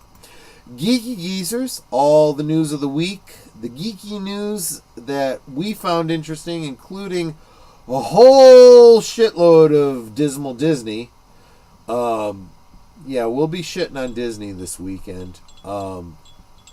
But And I did just drop the link to tomorrow night show. there you go. If you are enjoying Sparkwood 21 on Tuesday, you might want to join us for Dreamscape tomorrow night. Just saying. I won't get into too much of why, but it'll be a lot of fun. So that's Sunday. Monday. I'm guessing Sir Torrin is not still here with us, but Sir Torrin will be my special guest on Last Call's Monday Night of the Movies, starting at 8 Central, 9 Eastern. We will be watching The Producers twice. We'll be watching the original Gene Wilder and Zero Mostel version first at 8 Central, 9 Eastern. And then when that's over with, after a 4-minute intermission, we'll be watching the Matthew Broderick and Nathan, whatever the fuck his name is, the remake version, So we're going to be watching it twice, both versions. On Monday night at the movies. Tuesday night, 7:30 Eastern, 7:30 Central, 8:30 Eastern. Over on the Deleted Scenes channel, live from Sparkwood and 21, the next episode of Sparkwood and 21, Twin Peaks, The Return. Link will be provided to the episode that we will be watching. It'll be in the chat, and then we will do a deep dive and commentary on it. That's Tuesday. Thursday, 9 Central, 10 Eastern, over on Netter's Network. What's happening, Netter of Netter's Network? On Thursday, I want to make sure I've got the right guess, because I don't want to say the wrong name. Yes. On Thursday, things, that'll be the 22nd of this month, my special guest will be Vagrancy Horror. I don't have the thumb up yet, or the stream up yet, but I should have that up sometime this weekend, I think. Yep. If my art Christoph director has is a time. returning guest. He is awesome. We will have the link provided for you so you can subscribe to his channel, and Yeah. you will thank us later. Trust And me. I am looking for guests for September 12th and beyond. So if you're interested, you can Twitter Rex me. TwitterX. And just make sure you put Thursday things in, your subject line or whatever, and let me know what Thursday you'd be interested in. You can also email me if Twitter's being stupid and not letting you DM me. And every single one of my Thursday Things streams, just look at the description below. My email address is there. Again, in the subject line, put Thursday Things so I know what that is. Otherwise, I'm going to think it's spam and delete it, because I get a lot of spam for whatever reason. You get on one mailing list, and then you just get spam from everything. Lady Mist says, Netter's Network, you only have those 3 up. Lady Mist, that's my fault. Her deadbeat drunken husband hasn't gotten her the He's my the art thumbnail. director. Yeah, he hasn't gotten her the thumbnails she needs. It's all my fault. I'm lacking here. This is the fact that a lot of you guys subscribe to my channel, and not only that, but you guys are members of the channel. You guys are awesome. I don't deserve the support that I get from you guys. I figure if I can get him to knock out the rest of my movies for the year, I'll have a whole bunch of them up, and then I won't have to bother him for a while. I'll have to get that done. Although we did discuss changing around like 2 of my movies, so we still need to look at those. So Friday night, next week, 1 week from tonight, Last Call with Troy Pacelli. We will be. The fuck are we doing next week? Oh yeah. So it'll be the final. Unfortunately, the final part of our discussion of Outer Range. Reason being because they're canceling the show. Fuck Amazon. But we'll be welcoming back friend and member of the channel, producer of the channel, Deleted Scenes, for discussion of the last 2 episodes of Outer Range. That's next week, 9 Central, 10 Eastern on Last Call. That's all I got. I'm so fucking drunk right now, so we need to wrap this up. Netter, Yep. any last thoughts, any last words? Let's take us out. Well, of course, you all know that I appreciate y'all so very much. Please make sure that you are subbed to every member of the panel, including Boomer, who had to leave, as well as every member of the chat, because, we could all use that little boost in our subs. Plus, if you think you're sub, please go back and double check you're still sub, because YouTube sucks. And if you're not already a member of the channel, I would super appreciate it if you did decide to financially support me, because it's the only way I can keep this channel going. Yeah, Just and saying. right now, and we've said this before in other streams, anything that we get from you, and it's like super stickers, super chats, whatever it is, you are doing memberships. There will come a day when my temporary position is going to end. And I would love to make this channel my full-time job. You guys can make that happen. And as I was starting to say, everything that you are giving right now is going into making this channel better, both his and mine. Better equipment, because right now we've got some crappy crap that we got off of Amazon. We're sharing a mic. Yeah. I just bought a mixer that we have to figure out how to use. And we just got new modem and router, so our streams, at least we know, won't cut out on us. At least they shouldn't. And the speed is faster, so that should be helping. But everything right now is going right back into the channel to make these shows better for you. Yep. Because without you, we don't have channels. I mean, it's just us talking to each other. And although I love talking to my husband, it's like it's more fun with you guys. And with that said, we can talk amongst ourselves, because me and Troy do all the time. We do. But it's so much more fun when you guys are joining us here in the chat. And you're dropping comments, questions, trivia, being goofy, whatever it may be. And it doesn't feel like we're separated by miles or continents in some cases. Hi, Sashi. Yeah, right. It feels like we're all hanging out in the same room. We're enjoying each other's company. We're having a great time, passing the snacks, whatever it may be. You know, and you guys aren't just our friends. You are our family. We love you guys, and we appreciate you so very much. Yep. You can be anywhere right now, and you're here. And it's so encouraging. I love seeing you guys in all of our different streams. And every time I see you guys pop in, it's like there's a member of my family, you know? Yep. And it always makes me smile. So thank you for being here. Thank you for being a part of our family. And until next time, which will be tomorrow night over on my channel. Yep. Good night and God bless. Yeah, I super appreciate every single one of you guys. You guys, when I think about all the live streams that are going on Friday nights, the fact you guys are here is kind of huge to me. So thank you so much. Love you guys, and hope to see you on the next one. Take care. Good night, ladies. Good night, sir. Hit it, sweetheart.